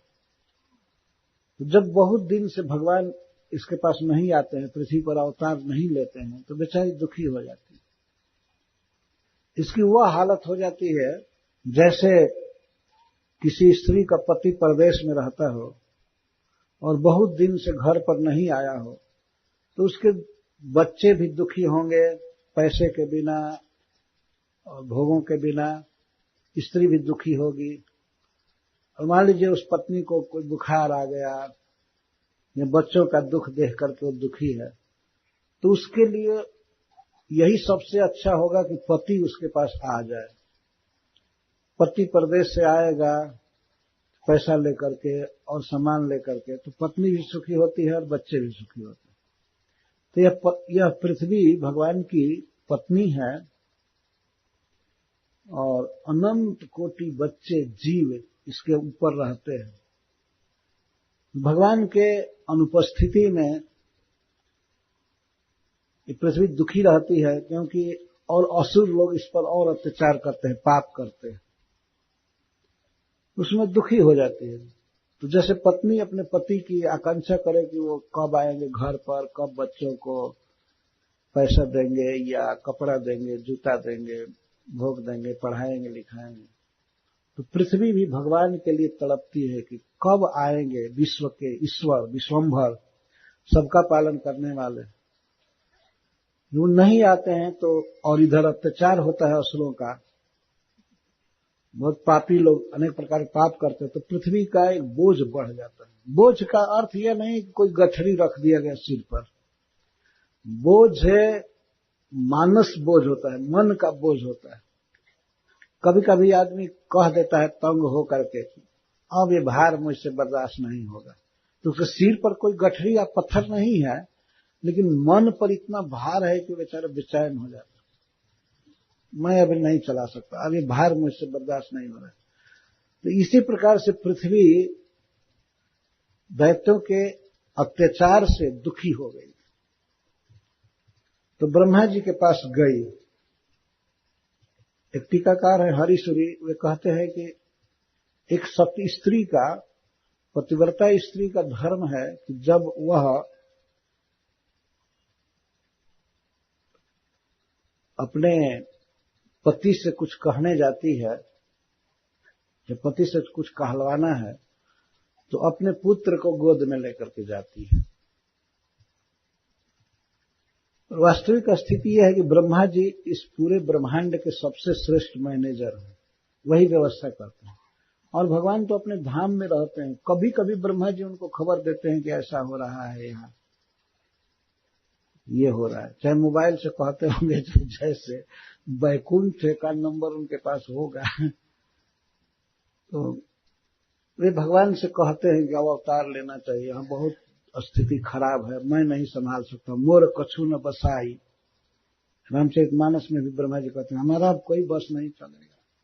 पृथ्वी से कहते हैं और देवताओं से, जाकरते दासी सो अविनाशी, हमरे उतोर सहाय। तुम जिसकी दासी हो वही प्रभु सहायता कर सकते हैं, हमारी सहायता तुम्हारी सहायता है, सारे विश्व की सहायता, मैं कुछ कर नहीं पाऊंगा। यही हालत भगवान कृष्ण के अवतार के पहले हुई थी। तो ब्रह्मा जी के पास गई और जाकर के अपना दुख सुनाने लगी। उपस्थितांत के तस्मै व्यसनम स्वमोच, अपना सारा दुख सुना दिया रोकर। जब पति दूर है और ये पतिव्रता स्त्री है, उसके पास बच्चा अगर हो तो ये पुत्र है, तो पुत्र से जाकर के वो निवारा करती है। तो भगवान पिता हैं, पृथ्वी मां है, और ब्रह्मा जी तो डायरेक्ट पुत्र हैं ही भगवान के। इसीलिए पृथ्वी सत स्त्री जैसी पहले पुत्र के पास गई, हरिसूरी जी कहते हैं। पुत्र को कहूंगी, फिर पुत्र अपने पिता से निवेदन करेगा अवतार लेने के लिए। सारा दुख सुनाया।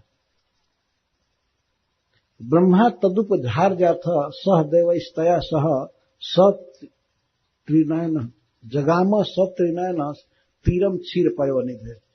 ब्रह्मा जी एक एक बात सुने ध्यान से, उपधार्य गौ बनी हुई माता पृथ्वी के एक एक वचन को सुने, एक एक शब्द। संसार में सबसे बड़े हैं ब्रह्मा जी, भगवान के बाद इस विश्व की व्यवस्था देखने वाले वही हैं, लेकिन फिर भी दुखनी माता पृथ्वी की बात को ध्यान से सुने। वे ऐसे अवसर नहीं है कि कोई निवेदन कर रहा हो, हाँ होगा होगा, कुछ सुने नहीं। वो ध्यान से सुने, उपधार जो सारा काम रोक करके सुने और विचार किए। ब्रह्मा तदुपधार जब वो पृथ्वी की बात सुन करके और समझ गए कि इस दुख से भगवान के अलावा कोई मुक्त नहीं कर सकता है, तो वे भगवान के घर जाने के लिए तैयार हुए। देवताओं को बुलाए, देवता सब आए, इंद्र आदि देवता, उनके साथ जाना था भगवान के धाम। धाम में तो प्रवेश नहीं कर सकते थे, लेकिन धाम के तट पर, क्षीर समुद्र में भगवान का धाम है, तो क्षीर समुद्र के तट पर जा सकते थे, इतनी शक्ति थी। तो गए सभी देवता, तो भगवान ने, ब्रह्मा जी ने शंकर जी को भी साथ में लिया, भगवान शिव को साथ में लिया। सत्रिनयन, भगवान शिव को त्रिनयन कहा जाता है। तीन आंखें उनकी हैं, एक ललाट में आंख है, लेकिन उसको प्रलय के समय खोलते हैं। दो आंख तो हमेशा खोले रहते हैं भगवान का दर्शन करने के लिए, लेकिन तीसरा नेत्र तो प्रलय के समय खोलते हैं। एक बार असमय में उन्होंने खोल दिया। कामदेव कैलाश में जाकर उपद्रव कर रहा था, उनमें काम वासना पैदा करने के लिए। भगवान शिव को इतना क्रोध आया कि वो प्रलय करने वाला नेत्र खोल दिए और कामदेव जलकर राख हो गए। बिना टाइम के खोल दिया नेत्र, तो प्रलय काल में खोला जाता है, उसको खोल दिए। तो वो नेत्र बंद रहता है, तो इसलिए नहीं समझना चाहिए कि दो ही नेत्र इनके हैं। जैसे हम लोग रात में अगर आंख बंद करके सोए, तो ये नहीं मान लेना चाहिए कि बिल्कुल चौपट दोनों आंख का है, उसको है ही नहीं। तो शिव जी के तीन नेत्र हैं, त्रिनयन, यहां शब्द साफ कहा जा रहा है। हरि बोल। चिच्चोर दास देखिए, भागवत लिए हैं, समाधि में मत जाइए, ब्रह्मा जी समाधि में जाएंगे बाद में। तो ब्रह्मा जी सभी देवताओं को लिए और माता पृथ्वी को भी, तया सह पृथ्वी को भी लिए गौ के रूप में, कहे तुम भी चलो। यह नीति है कि भगवान में दया उत्पन्न करने के लिए बेचारी इसको भी ले चलना चाहिए। जब देखेंगे इसकी दशा तो वो अवतार लेंगे ही, आएंगे अपने धाम से इस जगत में। ब्रह्मा जी बड़े नीतिज्ञ हैं, तो वे पृथ्वी को भी ले लिए। और दूसरी बात क्या थी, शिव जी को क्यों लिए? हरिश्वर जी कहते हैं कि शिव जी को इसलिए लिए कि भगवान का काम तो है पालन करना, पालन करेंगे अपने स्वभाव से ही, लेकिन ये मारने का जो काम है असुरों को, ये काम वे शिव जी से कराना चाहते थे। तो ब्रह्मा जी भी जान गए कि ये मारने का काम शिव जी का है, प्रलय का, तो इसीलिए शिव जी को भी ले लिए। पृथ्वी का लोड उतारा जाएगा, भार उतारा जाएगा, तो मार करके ना, तो वो काम शिव जी करेंगे, भगवान के साथ ही वो भी रहेंगे। हम लोगों के साथ रहेंगे तो भगवान इनको सौंपेंगे कि आप असुरों का वध कीजिए। तो इसलिए त्रिनयन को भी ले लिए, शिव जी को भी ले लिए। अब एक प्रश्न होता है कि ब्रह्मा जी सर्वज्ञ हैं, सर्ववेत्ता हैं और परम भगवत भक्त हैं, और उनको ये ज्ञान है कि भगवान सब जगह रहते हैं, सब जगह रहते हैं, तो अपने ऑफिस में ही सत्यलोक में जहां सब लोग जुटे थे, सुमेरु पर्वत के शिखर पर उनका ऑफिस है, वहां भगवान ब्रह्मा जी आए थे। कभी कभी ब्रह्मा जी वहां आते हैं। उस सत्यलोक में नहीं है, स्वर्ग में है सुमेरु पर्वत, और उसके ऊपर बहुत चौड़ा है, उस पर 7 कौंभी नगरी बसी है, सोने की नगरी है, सारा सब कुछ भवन जो है सोने का बना हुआ है। ब्रह्मा जी कभी कभी वहां आते हैं। जैसे कोई कोई ऑफिसर किसी दफ्तर में, ऑफिस में कभी कभी जाता है, या कोई डॉक्टर कहीं पर अपना क्लिनिक खोला है तो सप्ताह में 2 दिन 1 दिन जाता है।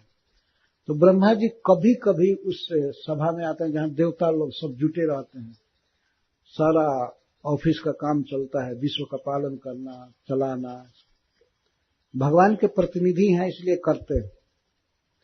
तो उसी 7 कौंभी नगरी में सुमेरु पर्वत के ऊपर मीटिंग हुई थी जहां पृथ्वी देवी गई थी। तो सब देवताओं को और भगवान शिव को लेकर ब्रह्मा जी गए। एक प्रश्न होता है कि वहीं पर क्यों नहीं भगवान का स्मरण किए, क्षीर समुद्र के तट पर जाने की क्या जरूरत थी। तो इस पर एक भक्त कहते हैं,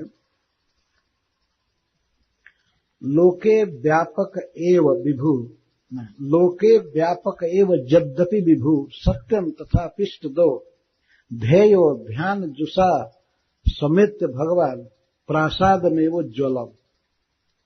यह बात सत्य है कि भगवान सर्वत्र हैं, इसमें कोई संदेह नहीं है। भगवान इस पंडाल में भी बैठे हैं, फील्ड में भी हैं, बाजार में भी हैं, ऑफिस में भी हैं, घर में हैं, सबके हृदय में भी हैं, सर्वत्र हैं, इसमें संदेह नहीं है।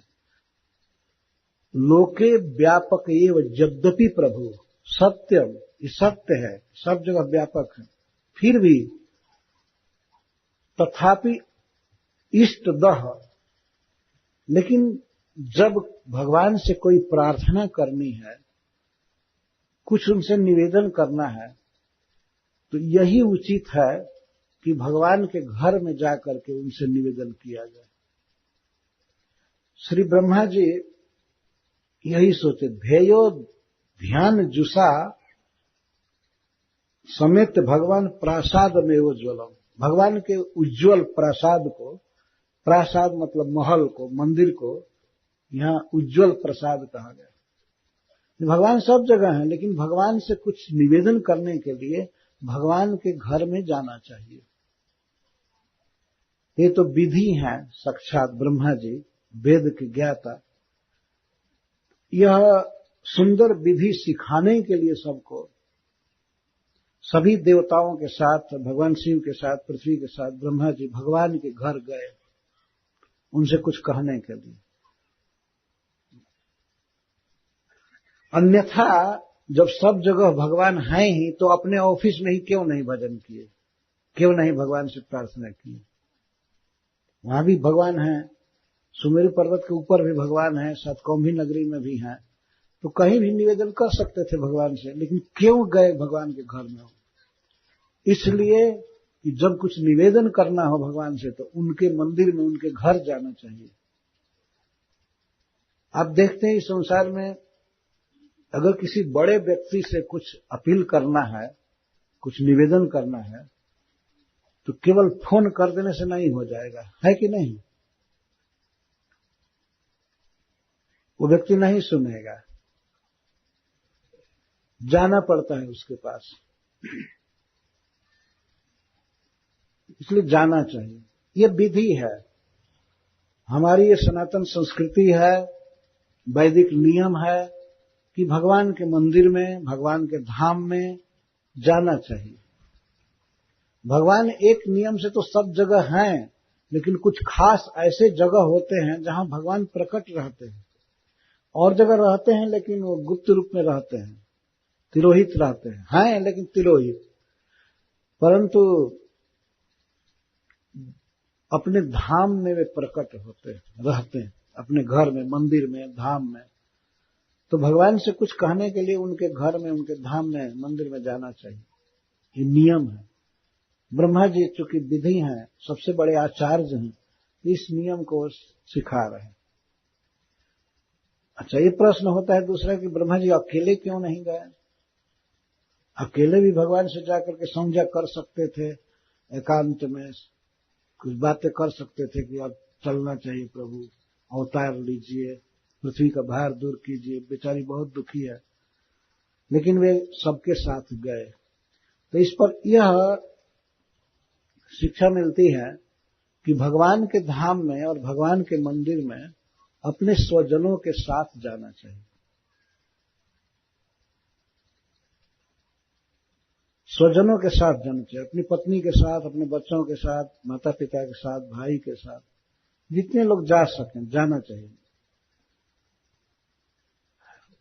छोटे छोटे बच्चों को भी भगवान के मंदिर में ला करके उनसे प्रणाम कराना चाहिए। भगवान को प्रणाम करेंगे, एक संस्कार बनता है उनके हृदय में। भगवान का प्रसाद लेते हैं, आरती लेते हैं, भगवान की परिक्रमा करते हैं, कुछ कीर्तन होता है उसको सुनते हैं, कथा होती है सुनते हैं। तो भगवान के मंदिर में अवश्य जाना चाहिए और समाज के साथ। यह नहीं कि मंदिर में अकेले जाकर के नमाज पढ़ आए और परिवार को से कोई मतलब नहीं। परिवार को लेकर के जाना चाहिए, ये सनातन नीति है।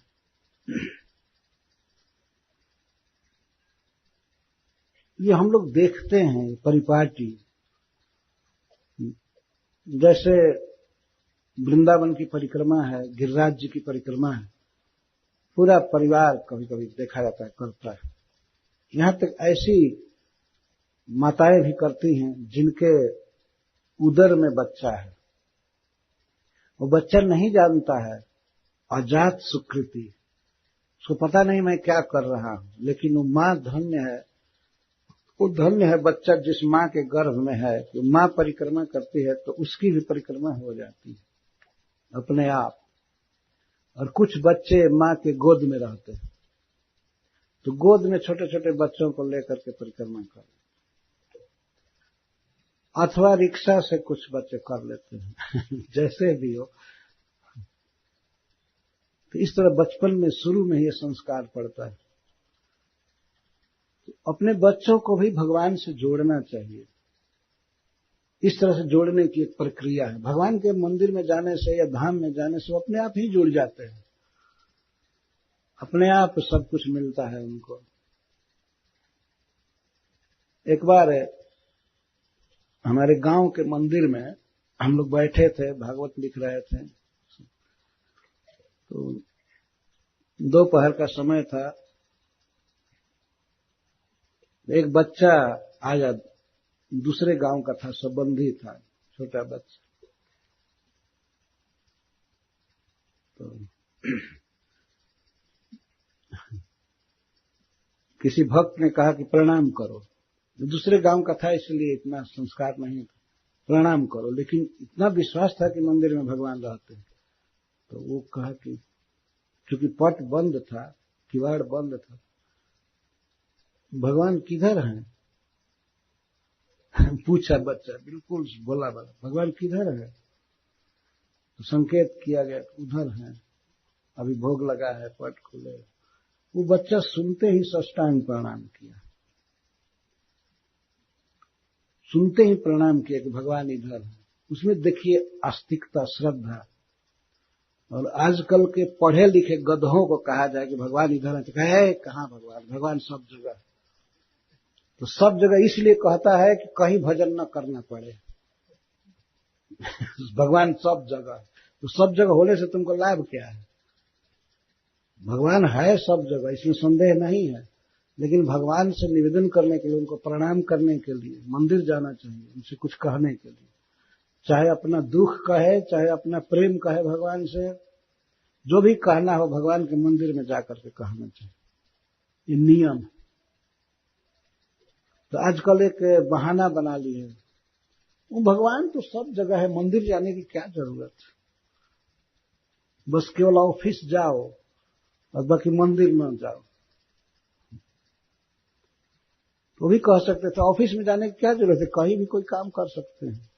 आजकल वैसे भी काम होने लगे कंप्यूटर पर, घर बैठे रहिए और काम होता है। लेकिन फिर भी ऑफिस में विशेष मीटिंग में जाना ही पड़ता है। मीटिंग जब होती है बड़ी बड़ी, तो उसमें जाना पड़ता है। तो भगवान के मंदिर में जाने का नियम रखना चाहिए। भले 5 मिनट 2 मिनट भगवान को प्रणाम करने मात्र से भगवान मान लेते हैं कि मेरा दास उपस्थिति तो दे गया, और भगवान देखेंगे हम पर तो उनकी दिव्य दृष्टि है, उससे रोग दुख दरिद्रता सब समाप्त होती है भगवान के देखने से। आपने सुना है ना, महाभारत में एक ऐसी स्त्री थी गांधारी, जो किसी के देह पर देखती तो उसका देह वज्र हो जाने वाला था। वो कभी पति के अलावा किसी पर नहीं देखी थी। रात के समय जब पति के साथ रहती थी तो पट्टी खोल करके रहती थी, आंख की पट्टी। उसका जब विवाह हुआ तो उसने सुना कि हमारे पति अंधे हैं, तो वो किसी स्त्री को नहीं देखेंगे, तो मैं भी अपने जीवन में किसी पुरुष को नहीं देखूंगी। इसलिए वो स्वेच्छा से अंधापन स्वीकार की थी, पट्टी बांध करके रहती। तो उसकी आंखों में इतनी शक्ति थी, वो किसी पर देख देती तो उसका शरीर वज्र का हो जाता। तो दुर्योधन पर देखना चाहती थी, उसके शरीर को वज्र बनाने के लिए। तो जब एक साधारण स्त्री में, मानवी में ये शक्ति हो सकती है दृष्टि में, तो फिर भगवान जिस पर देखें वह क्यों नहीं सुखी होगा, वो क्यों नहीं समृद्ध होगा? ये स्वाभाविक है। इसलिए इसके लिए भी मंदिर में जाना चाहिए कि भगवान हमको देखें।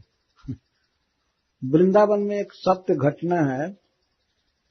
एक स्वामी जी का नाम शरणानंद जी था, वे बांके बिहारी मंदिर में रोज जाते थे, और जन्म से ही वे सूर थे, देखते नहीं थे कुछ। तो कुछ नवयुवकों ने एक दिन व्यंग किया मंदिर के गली में। उन्होंने कहा कि स्वामी जी, सब लोग तो आकर के बांके बिहारी जी का दर्शन करते हैं, लेकिन आपको तो दिखाई नहीं पड़ता है, तो आप क्यों आते हैं मंदिर? तो स्वामी जी ने कहा कि हाँ, मैं इसलिए आता हूं कि बांके बिहारी जी हमको देखें। मैं अंधा हूं, बांके बिहारी अंधा नहीं है ना। तो मैं आता हूं कि वे मुझको देखें। बड़े ही सरल ढंग से उन्होंने उत्तर दिया। भगवान को हम देखते हैं और भगवान हमको देखते हैं। हो सकता है कि हम ध्यान से भगवान को न देखें, चित्त इधर उधर हो, लेकिन भगवान का मन तो इधर उधर होगा नहीं, वो तो प्रेम करते ही हैं। इसलिए मंदिर में जाना चाहिए। अगर मंदिर निकट है तो भगवान के मंदिर में अवश्य पधारना चाहिए। और धाम में, जैसे धाम है वृंदावन, जगन्नाथपुरी, मायापुर, अयोध्या, चित्रकूट, ये सब धाम है भगवान, जहां भगवान रहते हैं। भले कोई उनको देखे या न देखे, लेकिन रहते हैं। अनेक श्री विग्रह के रूप में अनेक मंदिरों में विराजते हैं, जहां भगवान की सेवाएं होती है, भगवान को भोग लगाया जाता है, कीर्तन होता है, कथाएं होती हैं। इसीलिए श्री ब्रह्मा जी देवताओं को लेकर के भगवान के धाम गए, क्षीर सागर के तट पर गए, और वहां से निवेदन करेंगे, प्रार्थना करेंगे। एक बार ऐसी घटना हुई थी, जब रावण का अत्याचार बढ़ा था, भगवान राम के अवतार के पहले, तो देवताओं की एक मीटिंग हुई थी। पृथ्वी इसी तरह से ब्रह्मा जी की शरण में गई, और ब्रह्मा जी सभी देवताओं को लेकर के मीटिंग किए। तो मीटिंग किए तो अब सोच रहे थे, ब्रह्मा जी ने कहा कि बिना भगवान के अब कोई दुख नहीं हर सकता है, तो उनसे कहना चाहिए। इतना रावण से घबराए हुए लोग थे, इतना घबराए हुए थे कि वो जमात अगर वो सुन लेता कि क्षीर सागर के तट पर जा रहे हैं, तो वहीं पर कोई बम विस्फोट आदि कर दिया होता। वो आतंकवादी था रावण, कुछ किया होता। इसलिए डर के मारे देवता लोग नहीं गए। तो आपस में मीटिंग कर रहे हैं, उसमें भगवान शिव भी थे।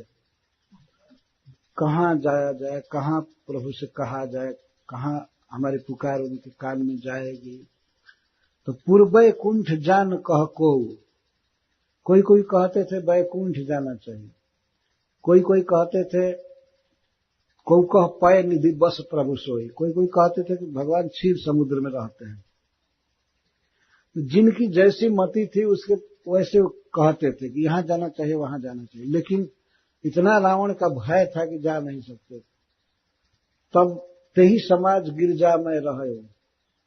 हे गिरजा, हे पार्वती, मैं उस समाज में था जब देवता सब मीटिंग कर रहे थे। अवसर पाई वचन एक कहे, तो ब्रह्मा जी ने हमसे पूछा, एक अवसर दिया कि सब लोग बोलते हैं लेकिन शिव जी कुछ कहे, क्या करना चाहिए हम लोगों को। तो ते ही समाज गिरजा में रहूं, अवसर पाई वचन एक कहूं। चूंकि रावण का बृहद अत्याचार था, इसलिए कहीं जा नहीं सकते थे। अतः शिव जी ने कहा, हरि व्यापक सर्वत्र समाना, प्रेम ते प्रकट हो ही मैं जाना। अगजग मैं सब रहित विरागे, प्रेम ते प्रभु प्रकट ही जिमी आगे।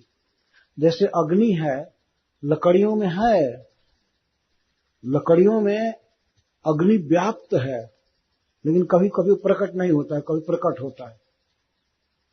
तो भगवान शिव उदाहरण दे रहे हैं कि जैसे काष्ठ में अग्नि है, ऐसे भगवान सब जगह हैं, पर अग्नि जब प्रकट होती है तो उसका दूसरा ही संपर्क होता है जीवों के साथ। अग्नि में काठ में अग्नि है। जैसे मान लीजिए यहां काठ का गोदाम हो और उसमें थोड़ी सी आग लगाई जाए, दिया सलाई की तिल्ली से आग लगाई जाए, तो यह बात नहीं है कि दिया सलाई से आग उसमें घुस गया, नहीं, वहां जो आग पहले से विद्यमान है उसको केवल प्रकट किया गया। नहीं तो ये तो थोड़ी सी आग है, और लकड़ी के उस गोदाम में आग लगे तो विशाल अग्नि ज्वाला उठेगी। तो अग्नि पहले से है उसमें, उस अग्नि को प्रकट किया गया। तो इसी तरह से भगवान प्रेम से प्रकट होते हैं, पर प्रकट होते हैं उनका स्वरूप है। अगर वे नहीं प्रकट हैं तो यह मूर्खतापूर्वक नहीं कहा जाएगा कि भगवान निराकार हैं। ऐसा नहीं कहना चाहिए। ये कहना सरासर बेवकूफी होगी कि भगवान निराकार है। निराकार तुम्हारे लिए है, जिसके पास अग्नि प्रकट नहीं है उसके लिए अग्नि निराकार है, लेकिन भगवान का स्वरूप है। तो भगवान शिव ने कहा कि प्रेम करने से, भजन करने से भगवान प्रकट होते हैं। तो उन लोगों ने मिल करके भगवान का कीर्तन चालू किया, जय जय सुरनायक जन सुखदायक प्रणत पाल भगवंता। और यह प्रार्थना पूरी होते होते आकाशवाणी हुई, जनि डर पहु मुनि सिद्ध सुरेशा, तुम ही लाग धरियो नरवेश। तुम डरो मत, मैं अपना मनुष्य आकार प्रकट करूंगा, और हरिओं सकल भूमि गरुआई, निर्भय होहु देव समुदाय। मैं पृथ्वी का सारा भार दूर करूंगा, आप लोग निर्भय होइए। अंशन सहित मैं अपने अंशों के साथ आऊंगा, 4 रूप धारण कर। मतलब भगवान ने संकेत किया कि राम, भरत, लक्ष्मण, शत्रुघ्न, इनके रूप में मैं आऊंगा। तो देवता लोग फिर जुड़ा गए, शांति प्राप्त हो गई कि भगवान अब आएंगे। तो यह सनातन परंपरा है कि भगवान के मंदिर में जाना चाहिए, परिवार के साथ जाना चाहिए, अगर सुविधा है तब समाज के साथ जाना, सारा समाज भक्त बने, सारा समाज भगवान से प्रेम करे, भगवान सबको सुखी करे, यह भावना रहती थी। हमारी यही वैदिक प्रार्थना है वेद में, सर्वे भवन्तु सुखिनः, सर्वे सन्तु निरामयाः, सर्वे भद्राणि पश्यन्तु मां कश्चित् दुख भाग भवे। हे भगवान, सर्वे भवन्तु सुखिनः, सभी सुखी हों। कितनी शुभ प्रार्थना है, सभी सुखी हों। सभी से तात्पर्य है सारे मनुष्य, देवता, पशु, पक्षी, दैत्य आदि सब सुखी हों, सभी सुखी। सर्वे भवन्तु सुखिनः, सर्वे सन्तु निरामया, सभी निरोग रहे, किसी को कोई कष्ट न हो। सर्वे भद्राणि पश्यन्तु, सभी सुख का दिन देखें, सभी अच्छा देखें, बुरा दिन किसी के जीवन में न आवे। मां कश्चित् दुख भाग भवे, किसी को कोई दुख न हो। हे ईश्वर, हे भगवान, ये प्रार्थना। तो इसी तरह से भगवान की भक्ति करने में भी समाज चाहिए, international society for Krishna consciousness. हमारे गुरु महाराज ने एक समाज बनाया, अंतर्राष्ट्रीय समाज, इंटरनेशनल सोसाइटी। किसके लिए? कृष्ण कॉन्शियसनेस के, भगवान की भक्ति के लिए। इंटरनेशनल सोसाइटियां बहुत बनती हैं, लेकिन कुछ मैन्युफैक्चर करने के लिए, कुछ करने के लिए ग्रुप्स ऑफ कंपनीज, पढ़े हैं ना, कई कंपनियां, कोई ये चीज बनाएगी, कोई वो चीज बनाएगी, कोई ये चीज बनाएगी। लेकिन ये इस्कॉन जो है एक अंतर्राष्ट्रीय समाज है, भगवान कृष्ण से प्रेम करने के लिए, सुविधा देने के लिए। तो प्रत्येक परिवार भी एक संघ है, गांव भी एक संघ है, नगर भी एक संघ है, तो सबको अवसर देना चाहिए। मैं उन भक्तों को धन्यवाद दे रहा हूं इस प्रसंग पर, जिन्होंने इस श्रीमद् भागवत सप्ताह का आयोजन किया है और संकीर्तन का आयोजन किया है। एक वो अवसर दे रहे हैं सबको भगवान की बात सुनने का, कीर्तन करने का। और जो लोग मंदिर बनाते हैं वो भी बड़े पुण्यात्मा हैं कि वो एक अवसर देते हैं सबको भगवान के मंदिर में प्रणाम करने का, दर्शन करने का। ये बहुत शुभ काम है। तो श्री ब्रह्मा जी देवताओं को लेकर फिर समुद्र के तट पर गए। जब प्रार्थना सभी देवता कर रहे थे भगवान से, हे प्रभु, हम बहुत दुखी हैं, आप कृपया पृथ्वी पर आइए, अपने गोलोक धाम से, वैकुंठ से आप इस पर आइए। तो ऐसा प्रार्थना करते करते ब्रह्मा जी समाधिस्थ हो गए, समाधि आ गई। तो गिरम समाधौ गगने समीरिताम निशम्य वेधा स्त्री दशानुवाच। इसके पहले श्लोक है कि तत्र गत्वा जगन्नाथम देव देवम वृषा कपिम पुरुषम पुरुष सुक्तेन उपतस्थे समाहित। ब्रह्मा जी समुद्र क्षीर सागर के तट पर भगवान की स्तुति करने लगे। सभी देवता कर रहे हैं। किसकी स्तुति? तत्र गत्वा जगन्नाथम, जगन्नाथ की स्तुति। कृष्ण का, श्री भगवान का एक नाम है जगन्नाथ। जगन्नाथ का अर्थ जगत, जगताम, जीवा नाम, नाथ रक्षक, जगन्नाथ। जो जीवों के पालक हैं, रक्षक हैं, पोषने वाले हैं, उनको जगन्नाथ कहते हैं। भगवान श्री कृष्ण सबके रक्षक है, सबको सब कुछ दे रहे हैं, जो जगन्नाथ। तो जगन्नाथ हैं तो देवताओं के भी नाथ हुए। तत्र गत्वा जगन्नाथम देव देवम, वो देवताओं के भी देवता हैं। हम लोग कुछ देवताओं का भजन करते हैं, लेकिन ये देवता किसका भजन करते हैं? कृष्ण का, भगवान विष्णु का। तो देव देव हैं, देवा नाम अपि देव, देवा देवताओं के देवता। केवल मनुष्यों के ही पूज्य नहीं है भगवान, देवताओं के भी आराध्य हैं, देवताओं के भी स्वामी हैं, पूज्य हैं। उसको देव देव कहते हैं। वृषा कपिल, और वे कामनाओं की, आशीर्वाद की वर्षा करते हैं और क्लेशों को कपा देते हैं, दुख दूर करते हैं, इसलिए उनको वृषा कपि कहा जाता है। जो जीवन में दुख आया है उसको दूर कर देते हैं, और जो चाहिए सुख वो सब वर्षा करते हैं, देते हैं।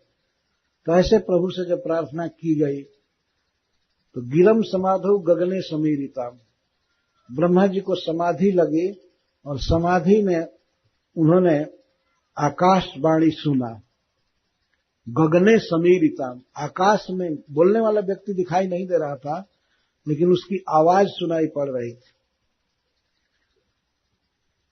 गिरम समाधौ गगने समीरिताम निशम्य वेधा स्त्री दशानुवाच।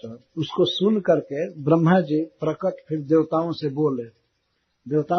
वो लोग सब कुछ मंत्र पढ़ रहे थे, कीर्तन कर रहे थे। तो ब्रह्मा जी ने शांत करा, अभी शांत होइए, शांत होइए। निशम्य वेधा स्त्री दशानुवाच। देवताओं से ब्रह्मा जी बोले। सब जब शांत हो गए तो बोले कि पुरैव पुंसा व धृतो धरा जरो भवद भीरंसर जदसुप जन्यताम जाव सदुर्व्याम भरमीश्वरेश्वर स्वकाल सत्या छपे चरित भूमि। देवता लोग शांत हो गए तो ब्रह्मा जी कहते हैं, पहले से ही परम पुरुष श्री भगवान को पृथ्वी के दुख का पता है, पहले से। मतलब हम लोगों के निवेदन के पहले ही, प्रार्थना के पहले से ही भगवान को पता है। धरा ज्वर, धरा का ज्वर, ज्वर मतलब पीड़ा, दुख, पृथ्वी के दुख का पता भगवान को हम लोगों की प्रार्थना से पहले ही है। प्रार्थना की कोई आवश्यकता नहीं रही। एक प्रकार से भगवान सर्वज्ञ है, किधर क्या हो रहा है पृथ्वी में या किसी के हृदय में क्या संकल्प विकल्प उठ रहा है, वो सब कुछ जानते हैं, सर्वज्ञ। यहां धरा का अर्थ दो हुआ। धरा का अर्थ है पृथ्वी और धरा का अर्थ है द्रोण नामक वसु की पत्नी यशोदा जी। यशोदा के दुख का पता पहले से ही परम पुरुष को है, भगवान को। यशोदा चाहती थी भगवान को अपने पुत्र रूप में। इसको एक दुख था, पीड़ा थी कि हमको बेटा नहीं मिला। तो भगवान को पृथ्वी का और यशोदा के दुख का पता है। वो दुख दूर करने का पूरा प्लान कर चुके हैं। भवद्भिरं से जदुषुप जन्यताम। ब्रह्मा जी ने कहा कि आप लोग जदुवंश में जन्म लीजिए, भगवान की लीला में सहयोग देने के लिए आप लोग जदुवंश में जन्म लीजिए। देवता लोग, ये जदुवंश में सारे देवता जन्म लिए भगवान के जन्म के पहले से। ये वसुदेव जी और जो उनसे बड़े हैं भगवान से माता में या उम्र में, ये सब देवता थे। तो ब्रह्मा जी ने कहा कि आप लोग अपने अपने अंशों से जदुवंश में जन्म लीजिए। हरिश्वरी जी यहां कहते हैं कि ब्रह्मा जी ने कहा अपने अंश से अवतार लीजिए। ये जो आपका देवता का काम है, ऑफिस का या पृथ्वी पालन पोषण जीवों का, ये तो करते रहिए, और अंश से आप जदुवंश में जन्म लीजिए। जावत सौर्व्याम भरमीश्वरेश्वर स्वकाल सत्या छपेम चरित भुवि। जब तक पृथ्वी पर भगवान विचरण करेंगे, भगवान श्री कृष्ण 129 वर्ष रहे पृथ्वी पर। 11 वर्ष ब्रज में, 18 वर्ष मथुरा में और 100 वर्ष द्वारका में।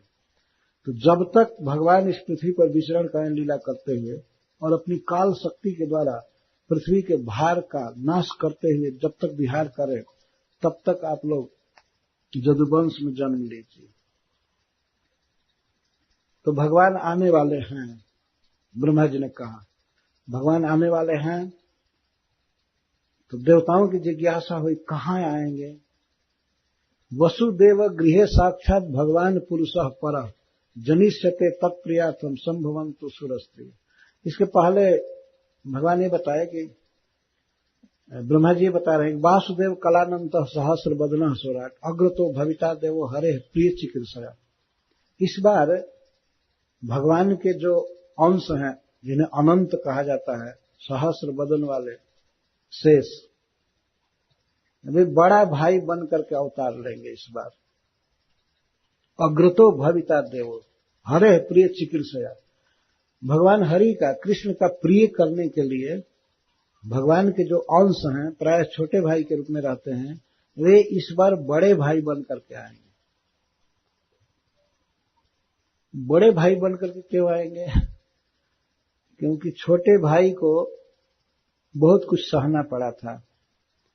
छोटे भाई बने थे श्री लक्ष्मण जी भगवान के, तो लक्ष्मण जी को बहुत बात में दबना पड़ता था।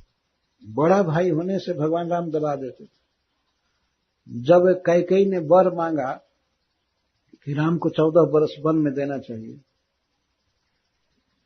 और लक्ष्मण जी ने यह सुना कि महाराज दशरथ ने स्वीकार कर लिया। वाल्मीकि रामायण में लिखा गया है कि लक्ष्मण जी भगवान राम के पास आए और कहने लगे ये राज्य आपका है, आप पिता के ज्येष्ठ पुत्र हैं, आप राजा बनेंगे, और इसमें अगर कैकेयी बाधा देती है या महाराज दशरथ बाधा देते हैं तो आज ही मैं दशरथ को शूट करूंगा बाण से, उसको मार दूंगा। इतना तक बोले हैं। यह कामी अपनी स्त्री के वश में होकर के आपको वन में भेज रहा है, इसको जीने का अधिकार नहीं है, मैं बाण से आज ही उसको मार दूंगा, और भरत आएगा तो उसको भी मारूंगा। आपका राज्य तिलक मैं कराऊंगा, आप वन में मत जाइए। लेकिन भगवान ने समझाया कि भाई सुनो, आखिर यह पिता का वचन है ना, मां ने मांगा है तो उन्होंने हाँ किया था पहले कि 2 वर मांगो, तो उसने एक से भरत को राज्य मांगा, दूसरे से मेरा वनवास। तो यह वनवास वास्तव में कैकेयी के द्वारा दिया हुआ नहीं है, ये माना जाएगा कि मेरे पिता ने दिया है। तो अपने पिता की बात को सत्य करने के लिए मैं वन में जाऊंगा। फिर लक्ष्मण जी समझा रहे थे कि नहीं नहीं, ये पिता की बात नहीं है, कैकेयी की बात। तो दशरथ जी को मारने तक पर उतारू हो गए, पर भगवान ने रोक दिया। और लक्ष्मण जी नहीं चाहते थे कि भगवान इस तरह जटा धारण करके तपस्वी बने और जमीन पर सोवे, कंदमूल खाएं, शीत उष्ण आदि सहें वन में। लक्ष्मण जी बहुत दुखी रहते थे। भगवान की वे रक्षा करते थे, सेवा करते थे, लेकिन भगवान के वनवासी जीवन के प्रति उनकी रुचि नहीं थी, बहुत दुखी थे, क्योंकि राम को राजा के रूप में देखना चाहते थे, अयोध्या के वैभव के साथ देखना चाहते थे। लेकिन भगवान श्री राम, अब जबरदस्ती ही कहा जाएगा कि लक्ष्मण को दबा दिए। लक्ष्मण जी भगवान के ऐसे प्रेमी थे कि वे थोड़ा भी राम का विरोध कोई करता था उस पर उनको बहुत क्रोध आता था।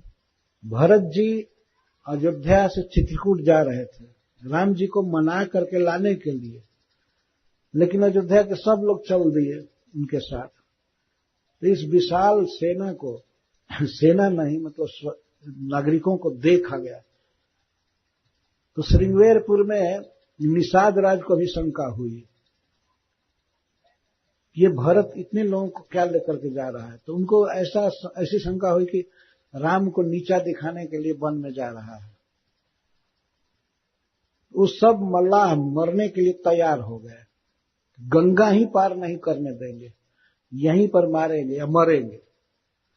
कुछ लोग कहे कि भरत तो बहुत बलवान है, लड़ाई होगी तो सब मारे जाएंगे। तो निषाद राज कहते हैं ये तो बहुत अच्छा होगा, समर मरण पुनि सुर सरी तीरा, राम काज क्षण भंग शरीर है। शरीर तो क्षण भंगुर है ही, गंगा जी के किनारे मरेंगे और राम का काम करने के लिए मरेंगे, तो हमारा सौभाग्य है। भूल से वे लोग समझ रहे थे, ये नहीं जानते थे कि भरत जी सबसे बड़े प्रेमी हैं भगवान राम के। तो जब चित्रकूट में पहुंचे भरत, कुछ दूर थे, तो भगवान के सामने खड़े होकर के लक्ष्मण जी कहे मुझे पता चला है कि भरत आ रहा है, मैं भरत और शत्रुघ्न को दोनों को मारूंगा, यहां पर वध करूंगा। वो इतना उसका मन बढ़ गया है कि आपको नीचा दिखाने के लिए, हीन साबित करने के लिए आ रहा है। लेकिन बाद में जब भरत जी की दीन दशा लक्ष्मण ने देखा कि भरत जी इस तरह रोते हुए आए थे और भगवान को मनाने के लिए, तो ऐसी दशा हुई कि जब भरत जी भगवान को प्रणाम किए, भगवान राम को, तो भगवान राम के प्रति लक्ष्मण जी ने स्वयं ही कहा कि भरत प्रणाम करत रघुनाथ। भरत जी प्रणाम कर रहे हैं। लक्ष्मण जी शांत हो गए थे, जान गए कि भरत जी प्रेम में आए हैं राम को मनाने के लिए। यह प्रेम था उनका। परंतु कई बात में, जैसे सीता जी को वनवास देना था, क्योंकि राम ने कह दिया मेरा आदेश है सीता को ले जाओ वन में, लक्ष्मण जी नहीं चाहते थे लेकिन वो काम करना पड़ा। कई ऐसे काम थे जिनमें लक्ष्मण जी मना करते थे, फिर भगवान ने कहा मैं बड़ा भाई हूं, तुमको आदेश दे रहा हूं, तुम करो। तब लक्ष्मण जी ने सोचा कि मैं इस बार बड़ा भाई बनूंगा और इनकी इच्छा के अनुसार सेवा करूंगा। बलराम जी बड़े भाई हैं, तो कृष्ण को हमेशा ऑर्डर देते थे। अगर कृष्ण गोचारण के लिए वृंदावन में जाते थे तो कृष्ण कहीं किसी पेड़ पर फल के लिए चढ़ने लगते थे, खट्टा मीठा तीता उनको सूझता नहीं था कैसा फल है, तो कहते थे हम फल तोड़ेंगे। तो बलराम जी कहते थे चलो नीचे, कृष्ण को चढ़ने नहीं देते थे। नहीं चढ़ना है, माता जसोदा डांटेगी हमको कि तुमने क्यों खट्टा फल खाने दिया कृष्ण को, तो चढ़ने नहीं देते थे। जमुना में स्नान करना चाहते थे कृष्ण, तो बलराम जी हाथ पकड़ कर रोक लेते थे, नहीं तुम जमुना के किनारे मत जाओ, तुम उस दिन काली हरद में कूद पड़े थे, तुम नहीं जा सकते, जमुना से दूर रखते थे। और हमेशा रक्षा करते, जैसे आंख जैसे की रक्षा पलक करती है, वैसे बलराम जी कृष्ण की रक्षा करते, सेवा करते थे। बड़ा भाई बने थे सेवा के लिए, छोटा भाई बनने पर सेवा नहीं करने दिए राम, तो बड़ा भाई बनकर सेवा कर रहे। तो ब्रह्मा जी ने कहा कि भगवान के जो अंश हैं अनंत शेष, वे अग्रज बन करके अवतार लेंगे। वसुदेव और वसुदेव जी के घर में, हाँ ये पहले श्लोक था, वसुदेव जी के घर में भगवान अवतार लेंगे। घर का अर्थ होता है गृहिणी, न गृहम गृहम इत्याहुर गृहिणी गृह उच्यते। वसुदेव गृह साक्षात भगवान पुरुषः परः। ब्रह्मा जी कहते हैं कि साक्षात परम पुरुष श्री भगवान वसुदेव जी के पत्नी के गर्भ से जन्म लेंगे।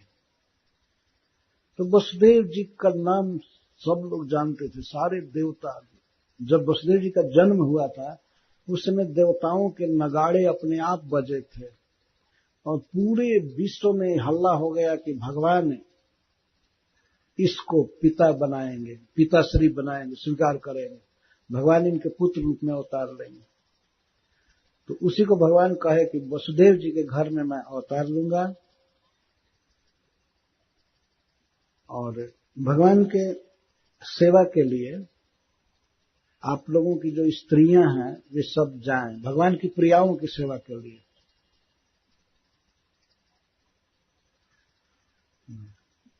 रुक्मिणी जी, राधा रानी और सत्यभामा आदि भगवान की प्रियाएं हैं, तो इनकी सेवा करने के लिए तुम लोगों की पत्नियां जाएं अंश। देवलोक से यदुवंश में या इधर उधर क्षत्रियों के यहाँ जन्म लेगी स्त्रियां जो भगवान के प्रियाओं की सेवा करेंगी। वसुदेव गृहे साक्षात भगवान पुरुषः परः जनिष्यते तत्प्रियार्थम संभवन्तु सुरस्त्रिय।